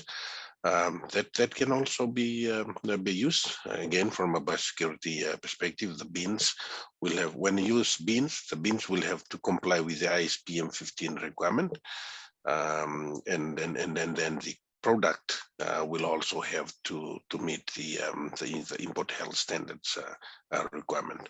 So these are all the factors that need to be taken into consideration when working through those packaging materials. Thank you. Thank you, Nava. Back to you, Semi. You mentioned in your presentation quality, the standards of cover across the region.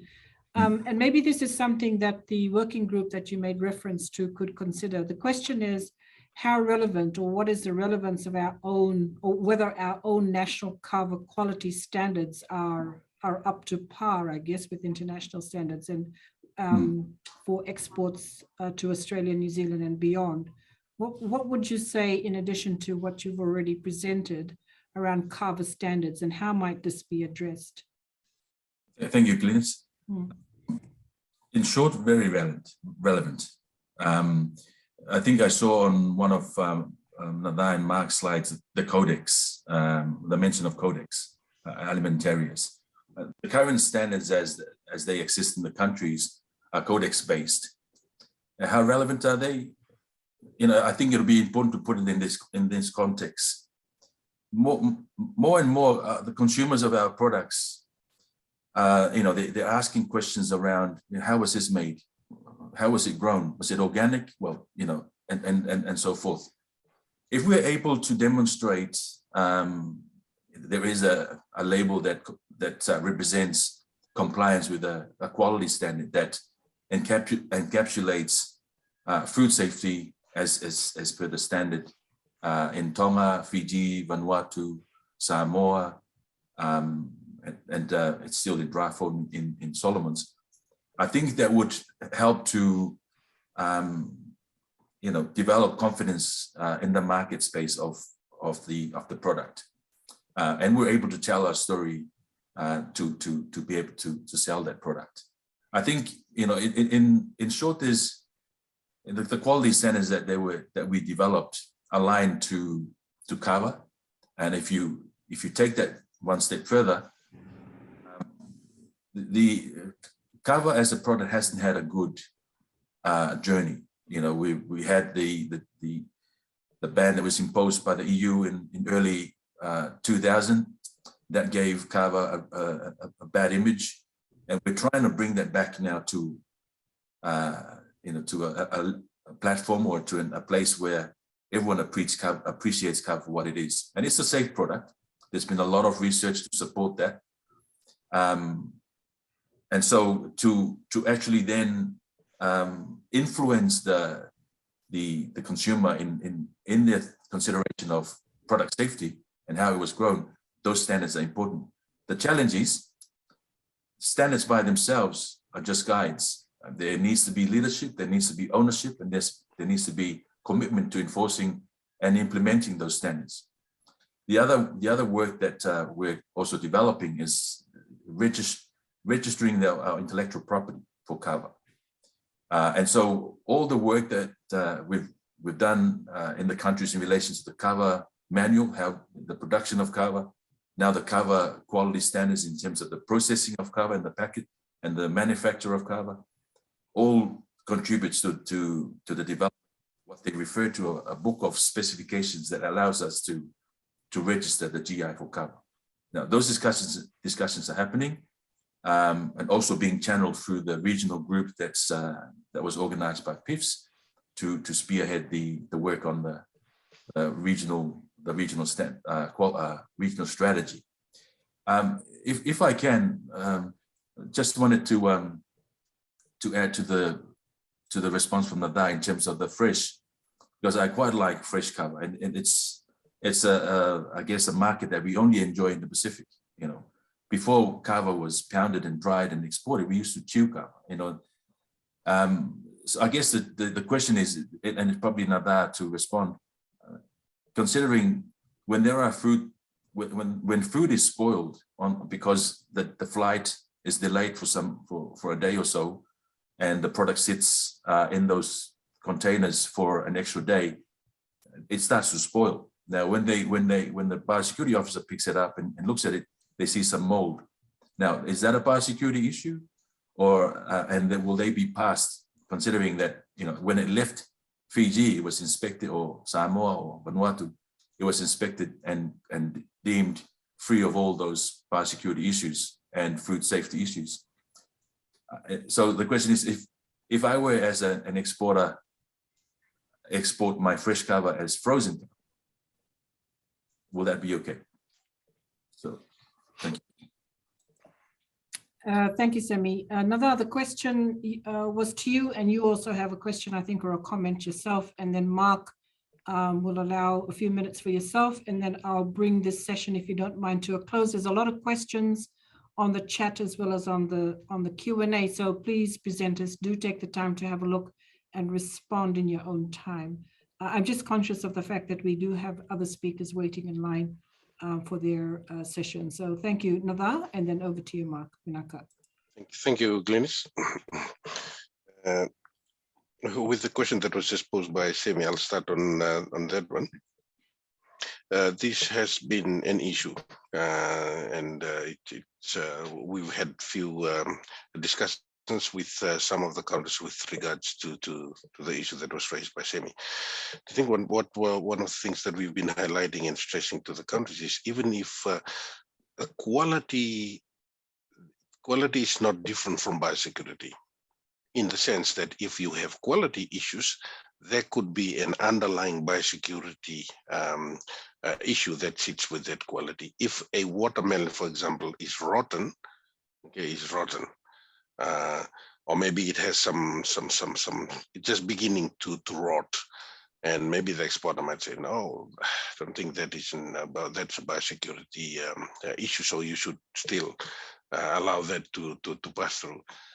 And then usually when it gets to New Zealand, even those rots, if we are to cut the watermelon, there would be there would be pests, there would be insects that would be in the fruits. So I guess some of the issues that we picked up at the border is because of that. And we've had a consignment that was rejected here at the border because of that.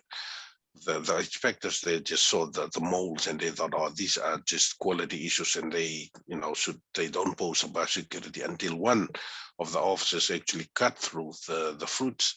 Then that was when they picked up that there was actually pests in that commodity. So there is that the relationship between the quality as well as the biosecurity in terms of that consignments.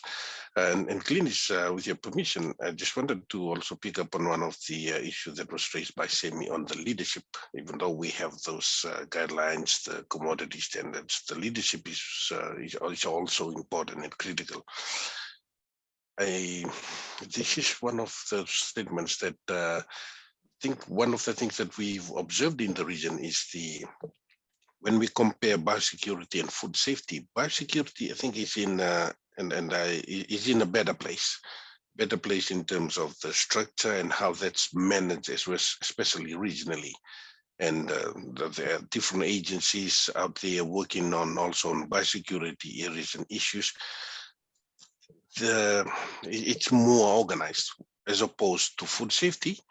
I think even in the countries, if you go to the countries, you ask, okay, who's the regulatory authority for food safety? And it's different in the countries as well, and how most of the countries, it's still sitting at the strategic space, and nothing has been done much to filter that right down into the processes on the ground. And some of the exporters may be struggling in that area as well in terms of, okay, where do I go from here? I'll go to Ministry of Health. They run to Ministry of Health, and Ministry of Health said, no, go to Ministry of Agriculture. So they spend a lot of time running around on taxis, just trying to figure out who's going to help me in this area of food safety. I just wanted to throw that in, because that would be point. This would be one of the, I think, areas that needs to be addressed as well. And with the regional partners who are out there, maybe this should be one of the points that should be driven by them in terms of working with the counties, so that we also have those food safety being championed by the counties and having those systems in place. And lastly, on the market research, we have this Enhanced Pacific Market Access project. What we've done is we've looked at all the approved commodities that have been approved into New Zealand, fresh produce. Some of the countries, they have this long list, maybe more than 20, but they only have few commodities that are actually being traded. So the question being asked is, we've given you the approval, but you're not utilizing all those approvals, you're only utilizing few. So what we're going to do now as part of the project is, one, will work with your agency. So for the information of the participants, we'll work with PITI. We've also be working with PharmaPlus to do the market research here in New Zealand. Not specifically on cover, but asking that question. This is approved commodity. It's been sitting there for ages, but no one is utilizing that. What is the reason? So taking that from a market end and looking at the market, are there demands in the market? Are there interested parties out there in the market who would be interested in this commodity? Once we know that, we can then feed that back to the countries so that we start the process. We're taking what we call a market farm market approach. We're starting from the market, changing things around. We are driven by the market. The market tells us what they want and how they want it, and then channeling that information back to the country, so the production is then addressed, and we organize the system so that we then meet what is required in the market, as opposed into the past. We go, we plant, when we are ready for harvest, tomorrow is harvest day, then we start looking for the market today. That has to change. So we'll be working with PITI and PharmaPlus in that regard, in finding out what's happening in the market, and then being able to work with the country so that we then meet the demands and the needs of the market. Thank you, Clarence. Thank you, Nada. Mark, you had a question, but before, or a comment to make, but before that, let me just ask you a quick one. With regards to food safety, do you have focal points in all of the Pacific Island countries? Not in the same way as Natha's talking about there with biosecurity. There's a key legislative difference for us, is that it's the importer in New Zealand who's legally responsible for food safety. And much of the driver for what food safety risks need to be either managed or managed differently or managed at all are public health drivers. And it's often in response to either changing markets and commercial things like that. And I was interested to see some of the comments or questions around quality standards and how they would relate to food safety standards. And in many ways, the answer is, I guess, it depends. But actually, many of the quality standards that exist will do a very good job of meeting the minimum food safety requirements. So I mentioned before that it's the importer's responsibility to ensure that all the products are both safe and suitable to be sold as food. Now, if a product is moldy, and as we can argue about how moldy is moldy enough for a consumer to kind of go, I don't expect to buy moldy food, I expect to buy food that's not moldy.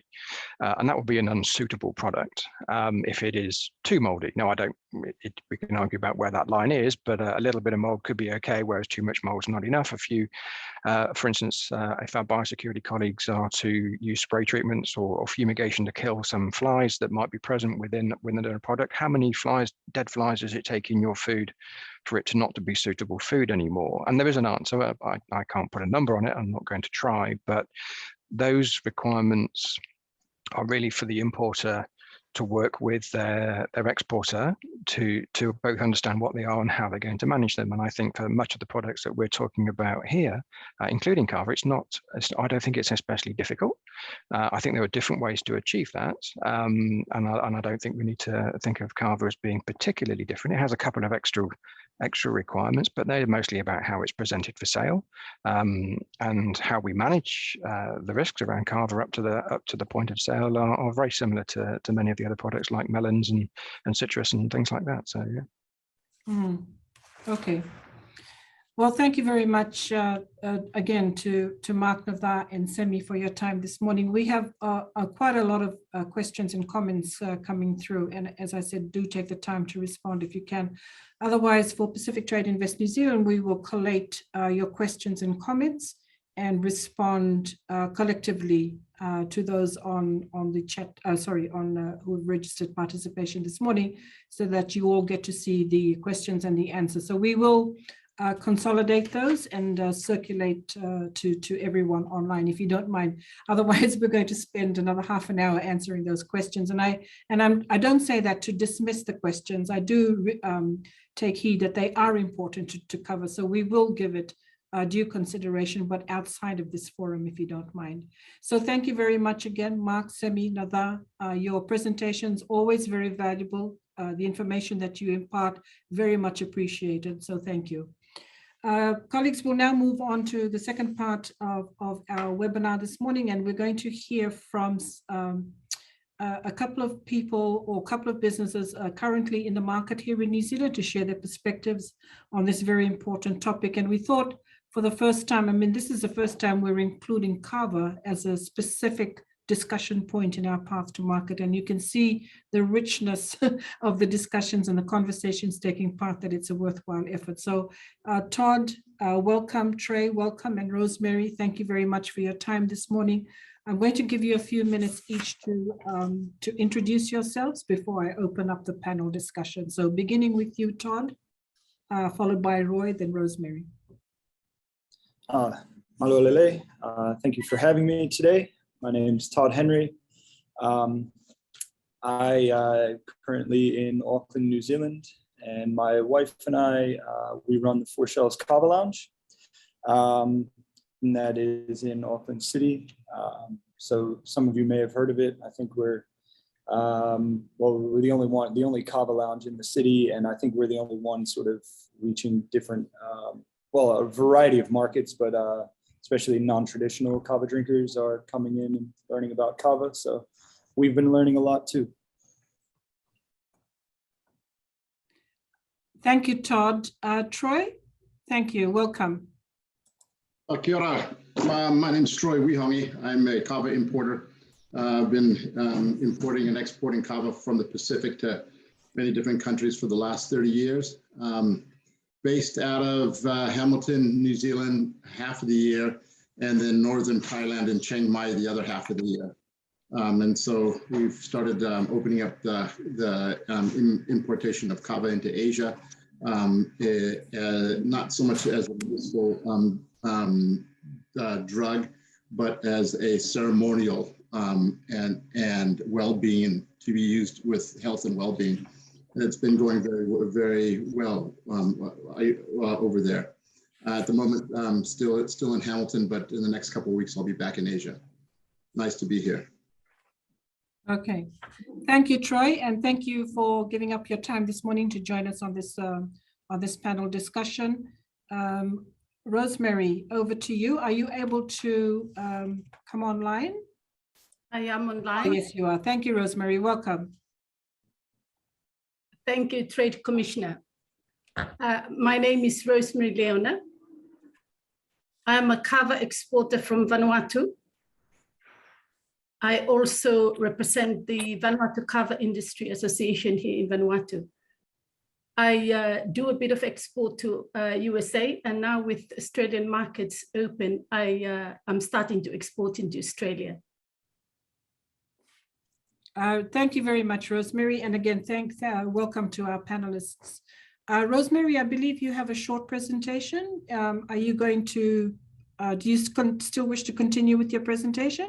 in which case we will share the presentation on the screen from this end. That's fine. Okay, thank you very much. So team, can you please cue Rosemary's presentation? Thank you.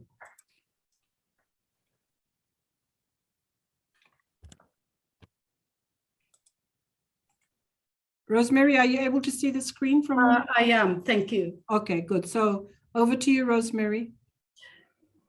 I will very briefly highlight some of the challenges and importance, some of the challenges within the kava industry in Vanuatu, and also the importance of kava industry and Vanuatu Kava Industry Association. We'll move on to the next slide. So some of the challenges that the exporters and especially farmers and exporters are facing here, as we all know, in the rural areas of Vanuatu and probably a lot of Pacific islands, most of the farmers get their income from selling their kava. And so in Vanuatu, you're looking at around 25,000 plus households that are kava farmers and selling kava to get the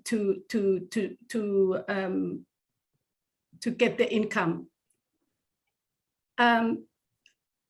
One of the areas that I noticed as an exporter, I buy green kava from the islands, and the farmers have to harvest the kava from the gardens, and they have to take it down to the coast where the bags have to be stored somewhere for the ships, the trading ships, local trading ships to come by, and then they get put on the ships to come to Port Vila.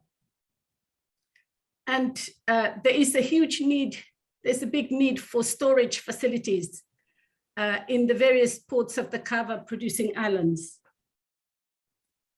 Another area which is of a concern is transportation here is very expensive. You're looking at approximately 5,500 Vatu for transportation from the garden to a factory here in Port Vila.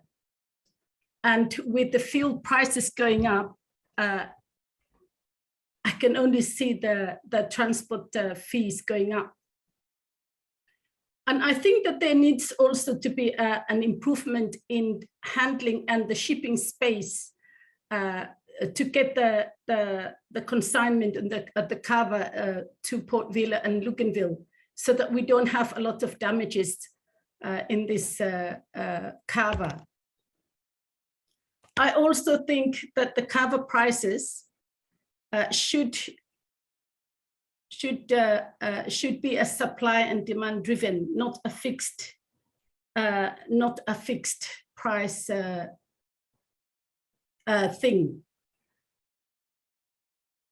And I also find that the cost of freights of kava into the various importing countries, USA and Australia, it's increased since COVID-19, and probably now will increase more with the price, the increased price of fuel. Next slide. I will touch a bit on the importance of the kava industry and where the Vanuatu Kava Industry Association comes in and how important it is for the kava industry in Vanuatu. As we all know, kava is a green gold. Kava in Vanuatu creates a lot of jobs within farming families, but not just there. In Port Vila and Santo, or in towns, a lot of workers who probably own buses, or they have another income from kava. So it generates a lot of income. Kava here is a key contributor to the national economy and probably to all our Pacific Island countries.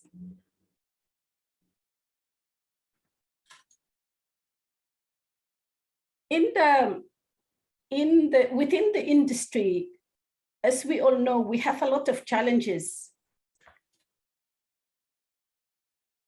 The kava is the key contributor to the national economy, and countries, including Vanuatu. But important to note is there are many challenges, and we all need help. We all need to help each other to coordinate the industry and also look for support and distribute that support.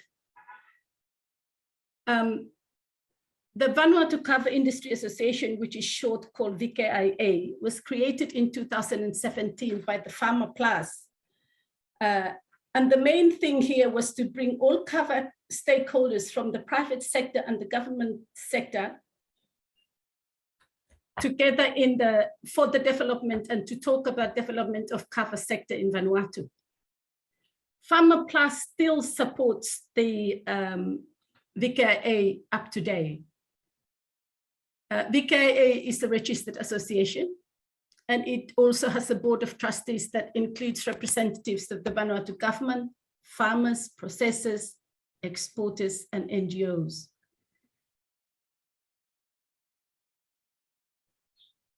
VKIA provides a forum 3 times per year where views and issues are discussed.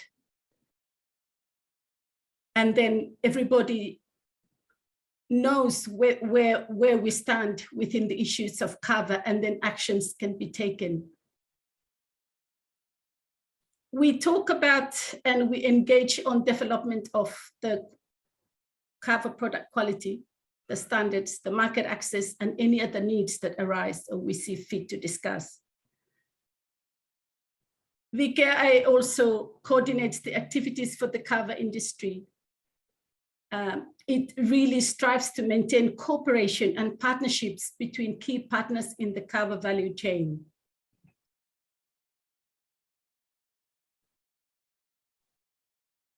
VKIA is an entry point where programs like PTI, Farmer Plus, MDF, BLP can connect with kava stakeholders. And VKIA values a collaboration of different programs that supports the agricultural sector. Next slide.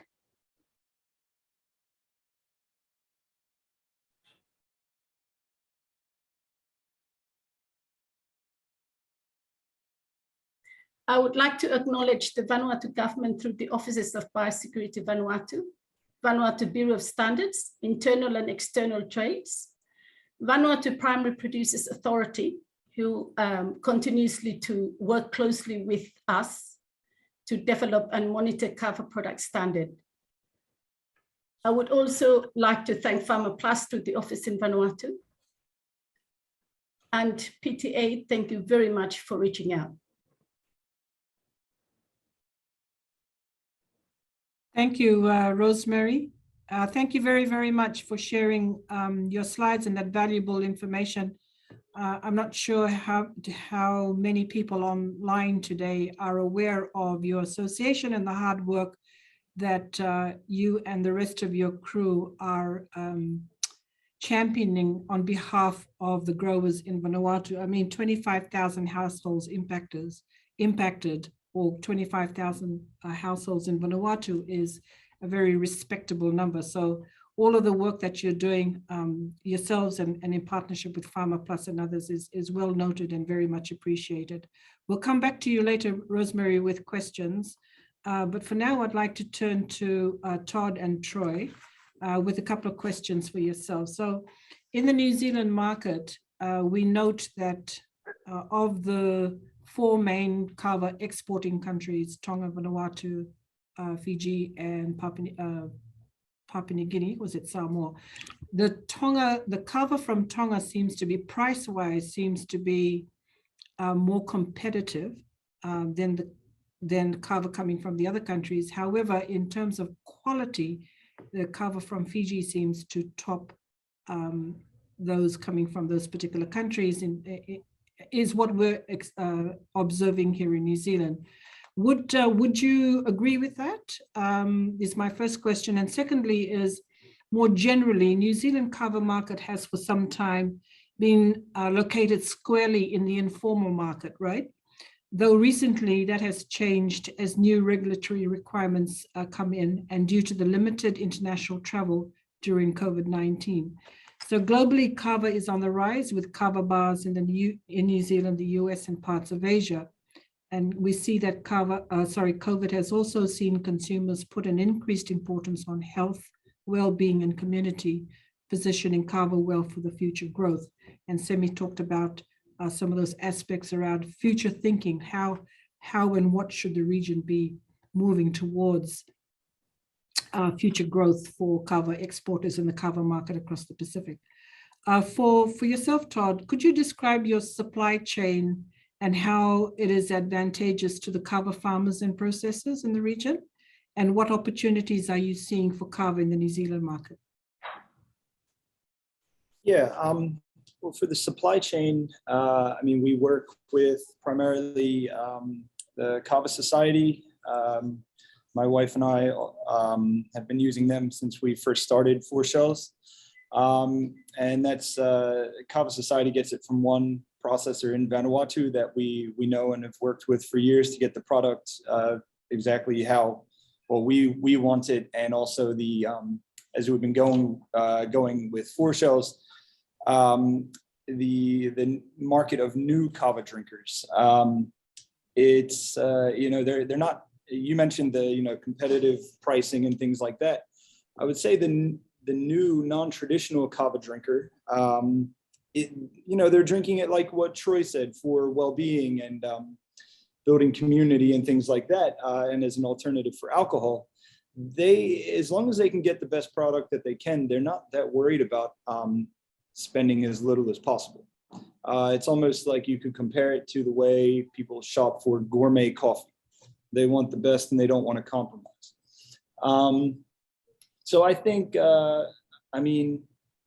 with our customers, they tend to really like the Vanuatu kava.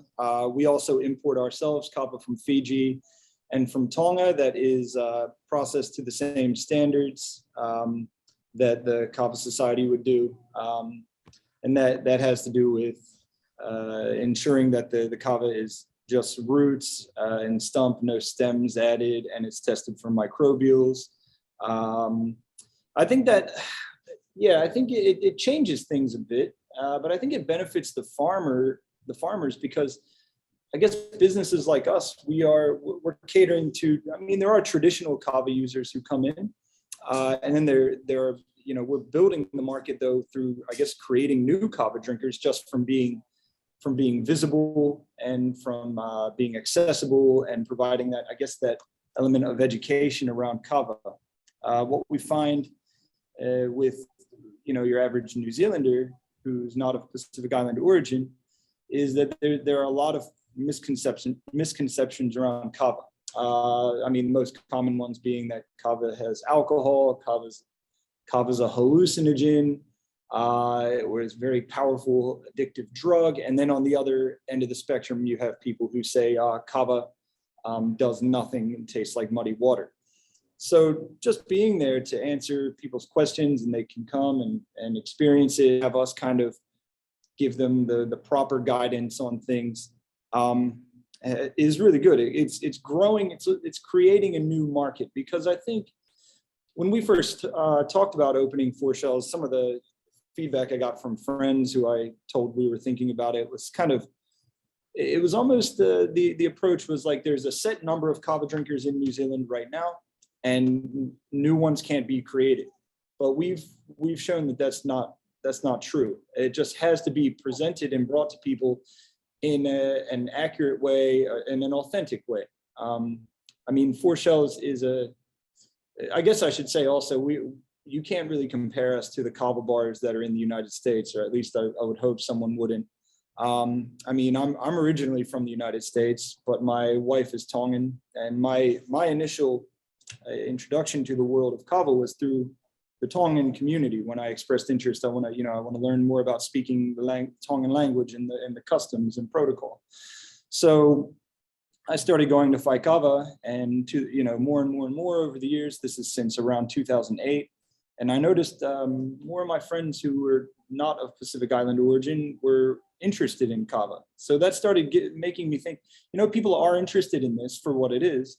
But in setting up and starting 4Shells, we decided early on we wouldn't ever be exploring any kind of approach where it's like, oh, we have to flavor the kava, we have to make it something that it's not. 4Shells is a pan-Pacific space. We get people who come, you know, from Vanuatu, Tonga, Fiji, and, you know, New Zealanders or people from all over the world. But I mean, we don't misrepresent it and make it like it's a party thing or some kind of legal high or anything like that. Or, you know, we don't allow people to mix it with alcohol in the space. So I think, hopefully I'm answering your question, but I think we are benefiting the farmers just by growing the market here in New Zealand in a way that I think is, it's not gimmicky. It's not creating kava to be a fad, but representing it in a way that it kind of everybody can sort of understand. You raised some good points there, Todd, around education and how important it is to educate your consumers, right? And I would imagine that as part of your communication plan, you would be informing your consumers of kava that come through your establishment as to, you know, the traditional importance of the drink as well as the growers. So we're always emphasizing and quite keen to ensure that consumers are very much aware of what the production element and that whole supply chain connected back to growers, so that they get an appreciation or a better appreciation for the product that they're consuming. I'll come back to you with a couple of more questions if you don't mind, and I'll just turn to Troy now. Thank you, Todd. And Troy, let's start with you, and if you wouldn't mind just spending a few minutes talking about your company. Who is Kava World International? How did you start? How long have you been running the company? And then I'll pose a couple of questions to you before I come back to Rosemary. Thank you. Thank you. Kava World International is our company that we've had. I think we've been as under the umbrella of Kava World International for at least the last 10 years or around there somewhere. And we call it Kava World International because we don't want to be confined or located to just one place. And we feel that kava has the benefits that can help so many non-Pacificans out there. So our aim is to get kava out to the world, but not in the way that it's been done in the past by pharmaceutical companies, putting it into tablets and into little pills, but in the way that we've done it in the Pacific for the last hundreds and a few hundred years, by getting it out and through Talanoa, through the Kava Circle, through each other. And I really appreciate what Rosemary had said earlier about kava growers and the kava community standing together and united. And I'll just comment on that one really quick, Rosemary, if you don't mind. This is an area, kava is growing so fast, and it's becoming so popular throughout the whole world. And we see that where I export out into America, into Asia, into New Zealand, in many different countries. And we see the growth of kava increasing. America is by far one of the greatest consumers of kava, and we don't even see it that much because we don't see it in the Pacific community. It sits in what Todd was mentioning earlier as the kava bars. I feel that we have a responsibility to stand united as Pacificans in this area of kava development and kava growth and kava growing. Those others who are coming in outside of the Pacific who see the great potential of this market, if we're not united and standing united together, they'll easily divide the Pacific up and take what they want out of it. And this happened too much in our past, and I really feel we can't let that happen with what's happening with our kava in the future. So I support what Rosemary was saying, standing united as kava growers and kava distributors, and just with kava in the Pacific generally. And so Kava World International, our goal isn't just to sell kava and just to get kava out there and make money, but it's also to educate, like what Todd was mentioning, to educate, to teach, to help those who are out there understand what kava and the kava circle and what Talanoa is all about. And what we found, and what I found recently, is a lot of those ones that we're educating are our own people that have been living overseas and have been born overseas for so long. They have no context or no understanding of where the kava came from and what it was used for, and it's been quite often taken out of context. And so it's been a really wonderful and interesting journey for myself to see how it's been accepted and reintroduced in America, and then accepted as it's been introduced into Asia, without having any kava information or any kava understanding at all. It's been accepted so well down there. But that's a little bit about Kava World International. Thank you. Thank you, Troy. The question, I guess, for you to think about, or if you're able to answer it now, is so what sort of volumes do you move through your business, and where's your major source markets? Well, my major source markets, we were moving good volumes into Asia before COVID. Then once COVID hit, everything just came to a grinding halt. And so our volumes that we're moving aren't giant volumes at the moment, but we're still move some good volumes. And our major source markets are Tonga and Fiji. And I know that you mentioned that the Tongan kava has gotten a bit of a bad rap lately, and Tonga, the quality of Tongan kava has gone down, has gone down. But I really feel that the Tongan kava quality is going back up, and some of the best kava that I have right now is Tongan kava. But getting a consistent supply of the exact quality every single time is a little bit more difficult coming out of Tonga. But one of my most accurate and most and dependable suppliers is from Savu green gold kava.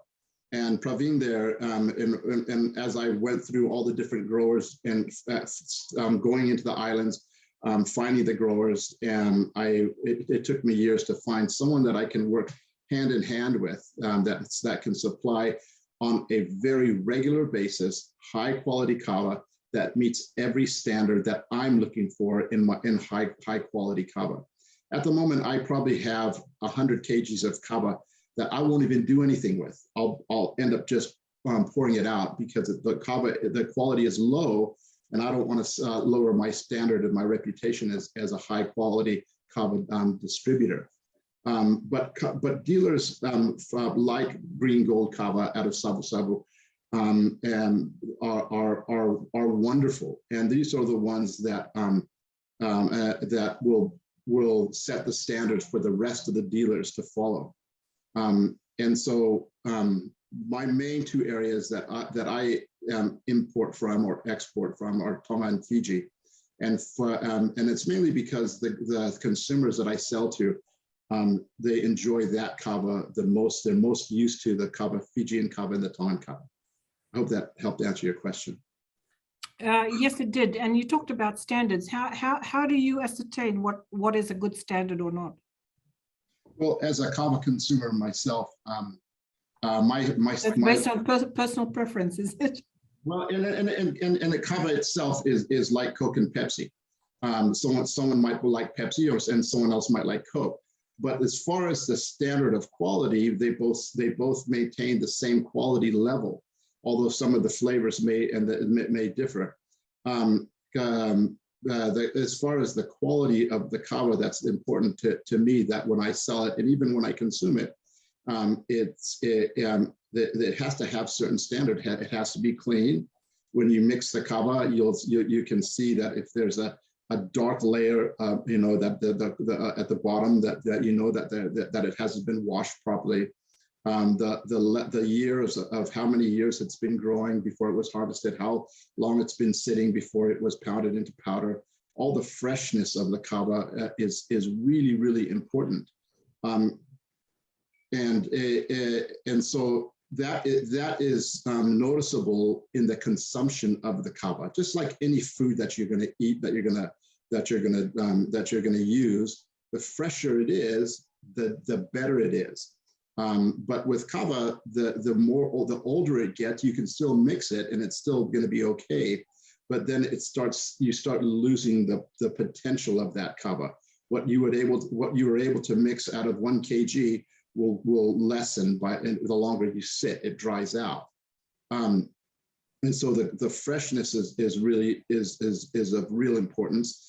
How you feel the next day? Are you shot? With most of the kava drinkers that are here in New Zealand and in New Zealand and these other countries outside of the islands, we have great responsibilities to do the next day. If we're drinking kava on Tuesday night, we got some things to do on Wednesday morning, more than likely. And so we want to make sure that when we're done with drinking kava on Tuesday night, that kava session, because of bad kava, doesn't run into Wednesday morning and into early Wednesday afternoon. So that's another part of the quality that needs to be controlled by the exporters. And that's another reason why I've chosen really carefully my exporters from Tonga and from Fiji. Thank you. Thank you for imparting that, Troy. I noticed that a couple of participants online have raised their hands. Unfortunately, we're not able to permit verbal questions, so I would encourage you to post your questions in the Q&A function, and we will then highlight those to the respective presenters, if you don't mind.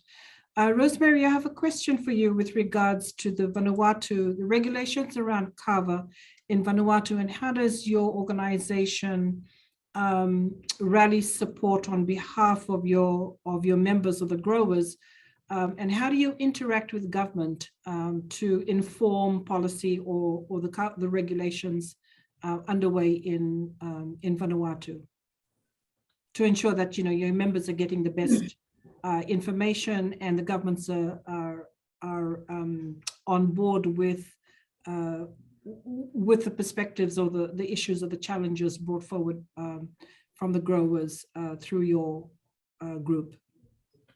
The Vanuatu Kava Industry Association has on board is the board of trustees that includes the representatives from the Vanuatu government. So they come in with all the different policies and plans from the government, and so we take in. The government is part of the Vanuatu Kava Industry Association. Yeah, I wondered if you, Rosemary, if you would spend a little bit more time to just kind of talk about the roles and responsibility of your group and how what changes do you hope to bring about on behalf of your members? What the main aim for this Vanuatu Kava industry is to create a platform, a space where all the stakeholders, kava stakeholders in the country comes together and discuss and make agreements about whatever needs that is there for the development of the kava industry in Vanuatu. And the main things, the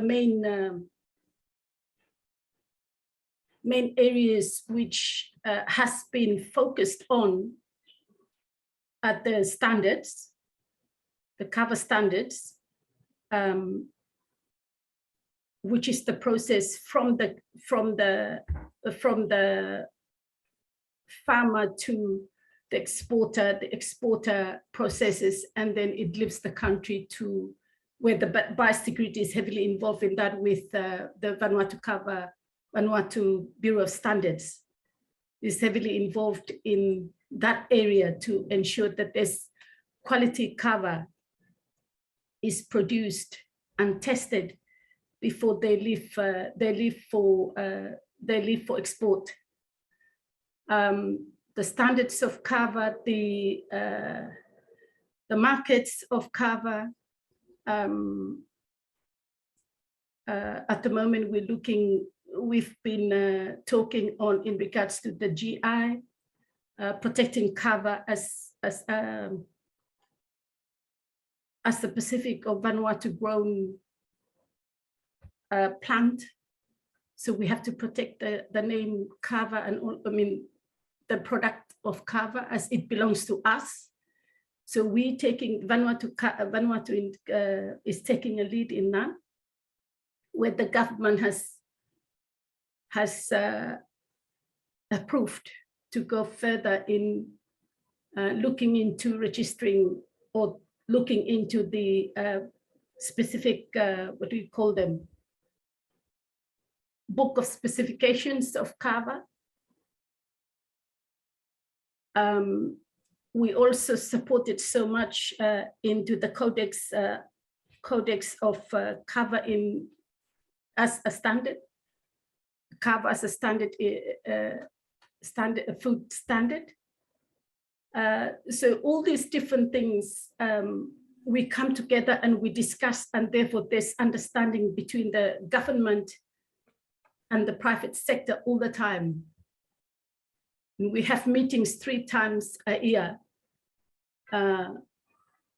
where we update, we take on new issues, and there's decision makings. Yeah. Yeah. Thank you, Rosemary. I appreciate that. Sammy, you work closely with Rosemary's organization. Is there anything you wanted to add or clarify for the benefit of our participants or and the other panelists? Thank you, Glynis. I think adding to the points made by Rosemary, there's across the kava value chain, there are so many issues and challenges that are, that the farmers, processors, exporters, and the government themselves try to address.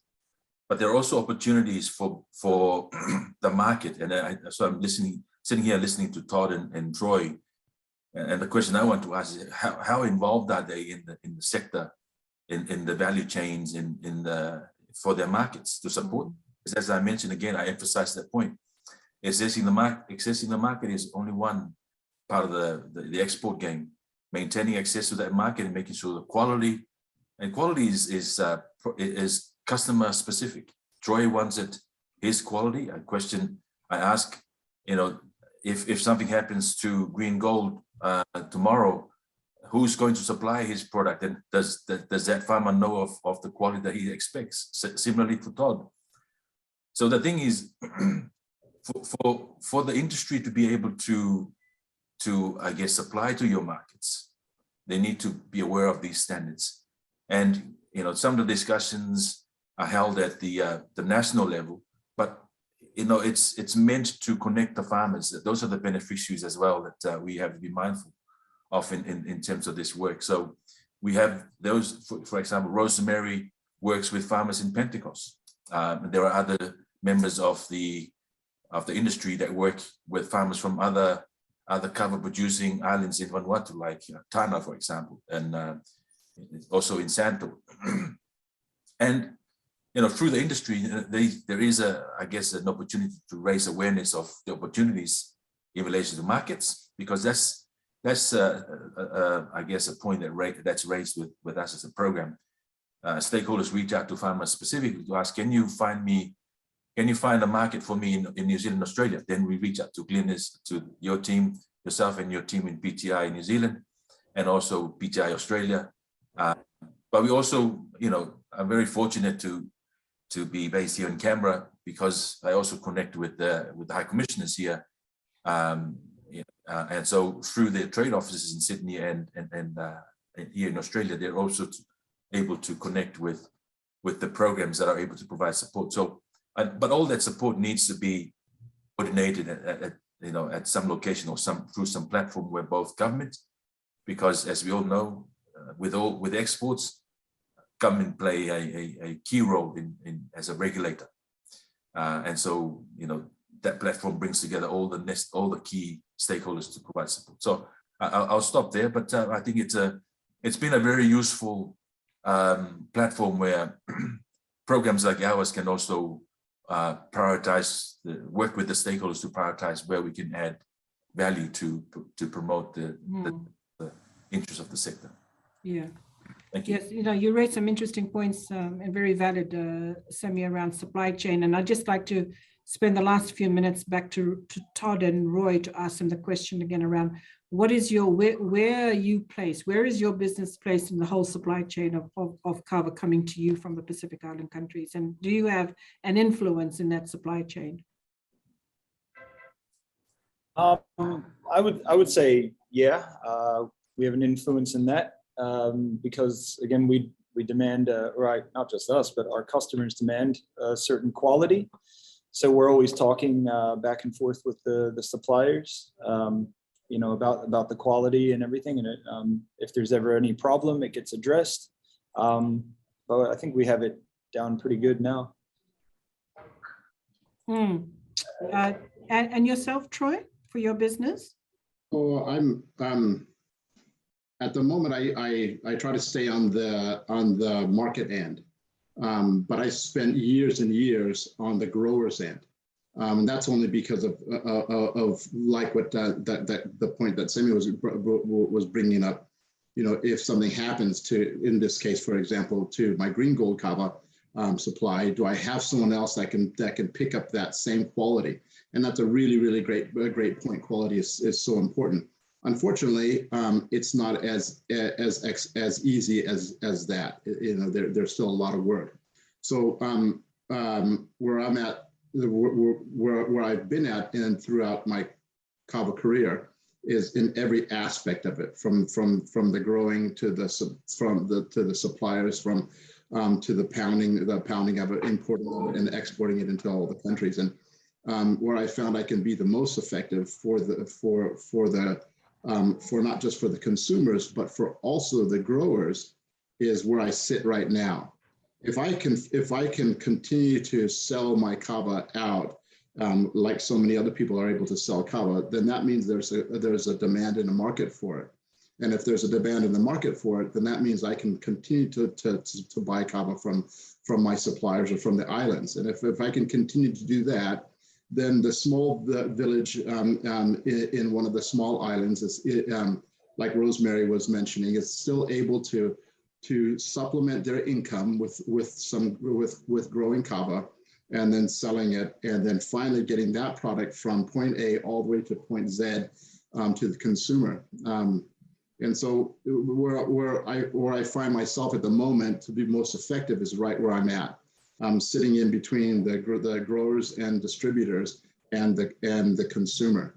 In this position, then I'm able to be more effective in both buying and selling, buying high quality kava, supplying a financial means of living for farmers, and then on the other hand, supplying a demand and a need. That's just not meeting a consumer need, but also meeting a well-being need.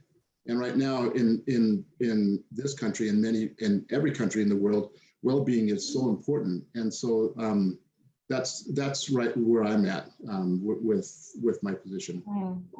Okay, thank you, Roy. Rosemary, last opportunity to impart any other pearls of wisdom from Vanuatu, but also an opportunity to pose questions, I guess, to Troy and Todd, or to PTNI New Zealand, as I bring, before I wrap up the session and bring the webinar to a close, and thank you all very much for your contribution. So Rosemary, the floor is open to you. Thanks, Trade Commissioner. Just my questions to Troy and Todd.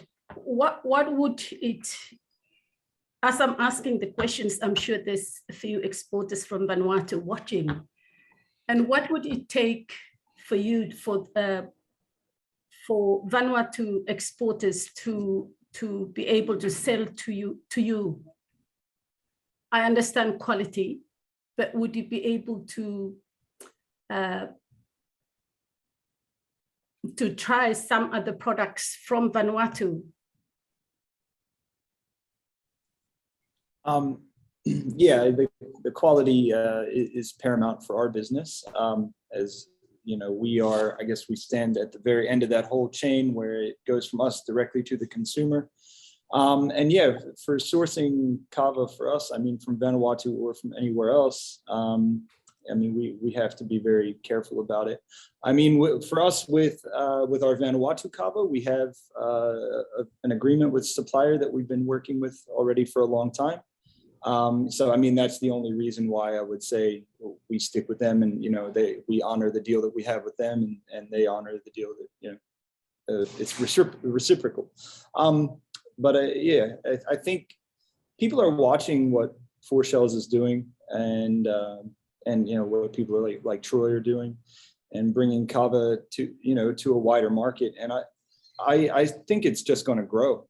So if, you know, producers in Vanuatu, Fiji, Tonga, if they're considering now that the market is growing, but it's also changing, the quality, the emphasis on quality is becoming more important. If they start now and on, you know, addressing all of those things, and then I think it'll pay off in the end. I think it's only a matter of time before it just grows and grows more. We just happen to be at the spearhead of it while it's still a new thing in many ways. And we're still learning, I mean, not a new thing to Pacific Island people, of course, but to the new market. And we're still learning all the time. And I have to, you know, commend Troy for, you know, being inspirational to us and always giving feedback and advice where, you know, where we've needed it. And also, you know, Troy and Dr. Apo Aporosa have been huge help to us in the direction that we've taken. So, but yeah, I think everybody in the islands who is growing and processing and producing kava should just start preparing for the emphasis of the quality to be the most important thing. You know, it's nice to have a nice story and all that, you know, where it comes from and family connections and things. But we have to really think of it in kind of in the way like the gourmet coffee industry, like I referenced before. I think that's probably the way it's going to head. Mm. Does the pricing is a major factor too for you? The price? Price, yeah. It is. I mean, of course, we look for, you know, we want to get the, you know, the product as low as possible, but I wouldn't compromise quality to save a little bit of money. Yeah. Because where we stand with everything, it's a very important place, because we're that place where people come to learn about kava, or to actually, a lot of times we're not only telling people what kava is, we're telling people what kava is not. And we have people come all the time who have had negative experiences with kava, or a lot of times we find it's because they mixed it with alcohol or something like this. So when they come to us and we are introducing them to kava, you really get one chance to make sure that that kava experience that they have, the first one, is the best, that they won't be turned off, because a lot of people have it once and they will never try it again. And that's why the quality is very important to us. But also thinking of things like our non-traditional kava drinkers, they're learning about kava in an amazing way. Like they're paying attention to the different cultivars and the islands where it's grown and things like that, and taking great interest in that. And even, you know, once we can travel again, people want to travel. They want to travel to Vanuatu because and Tonga and Fiji, because they've come to a place like Four Shells, experienced kava, and, you know, in an inclusive and positive place.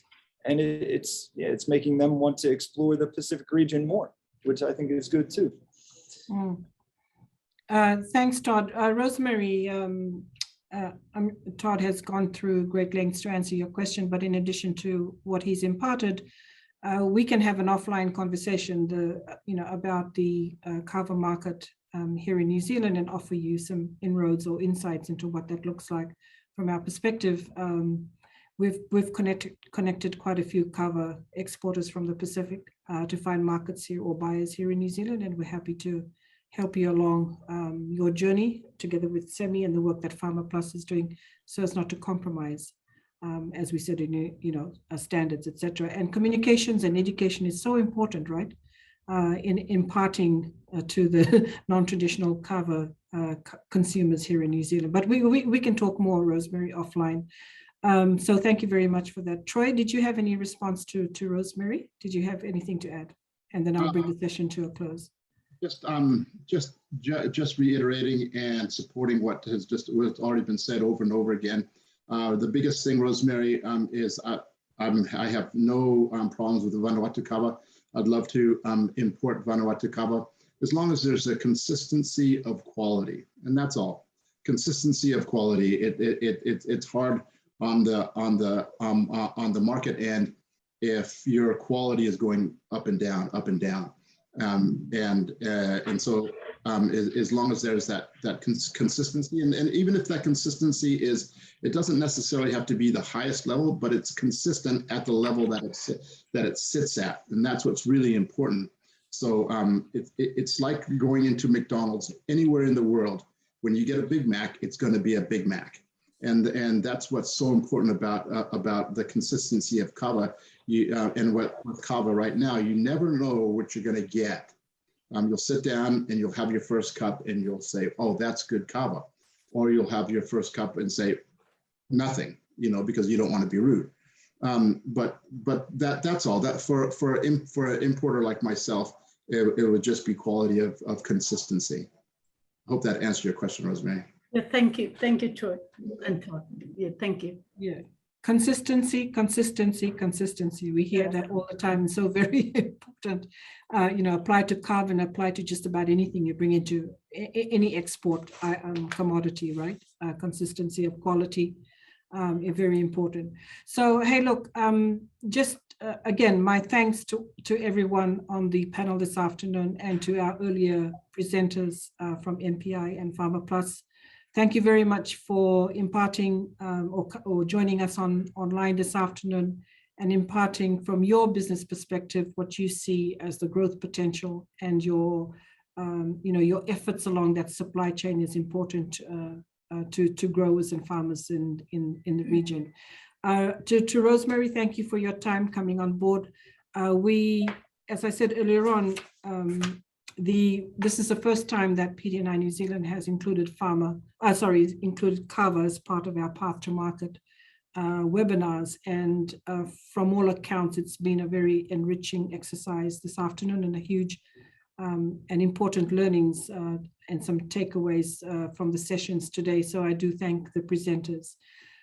Tomorrow, our session starts at 10:30. We've got more panel discussions, mainly from buyers here in New Zealand on fresh and frozen produce. So that should entail some interesting discussions and insights from a buyer's perspective, imparting their knowledge and opportunities and challenges for exporters from across the Pacific. On behalf of the team here at Pacific Trade Invest New Zealand, I thank you once again for your time this afternoon, Semi, Rosemary, Todd and Troy, and to Mark and Nadar this morning for joining us and for your contributions to this discussion. Inaka, and thank you. Have a good afternoon. Thank you, Glynis. Thank you. Thank you, Todd, Hello. Troy, and Rosemary. Thank you, Semi. And everyone. Thank you, Tomas. Thank you, Tomas. All right.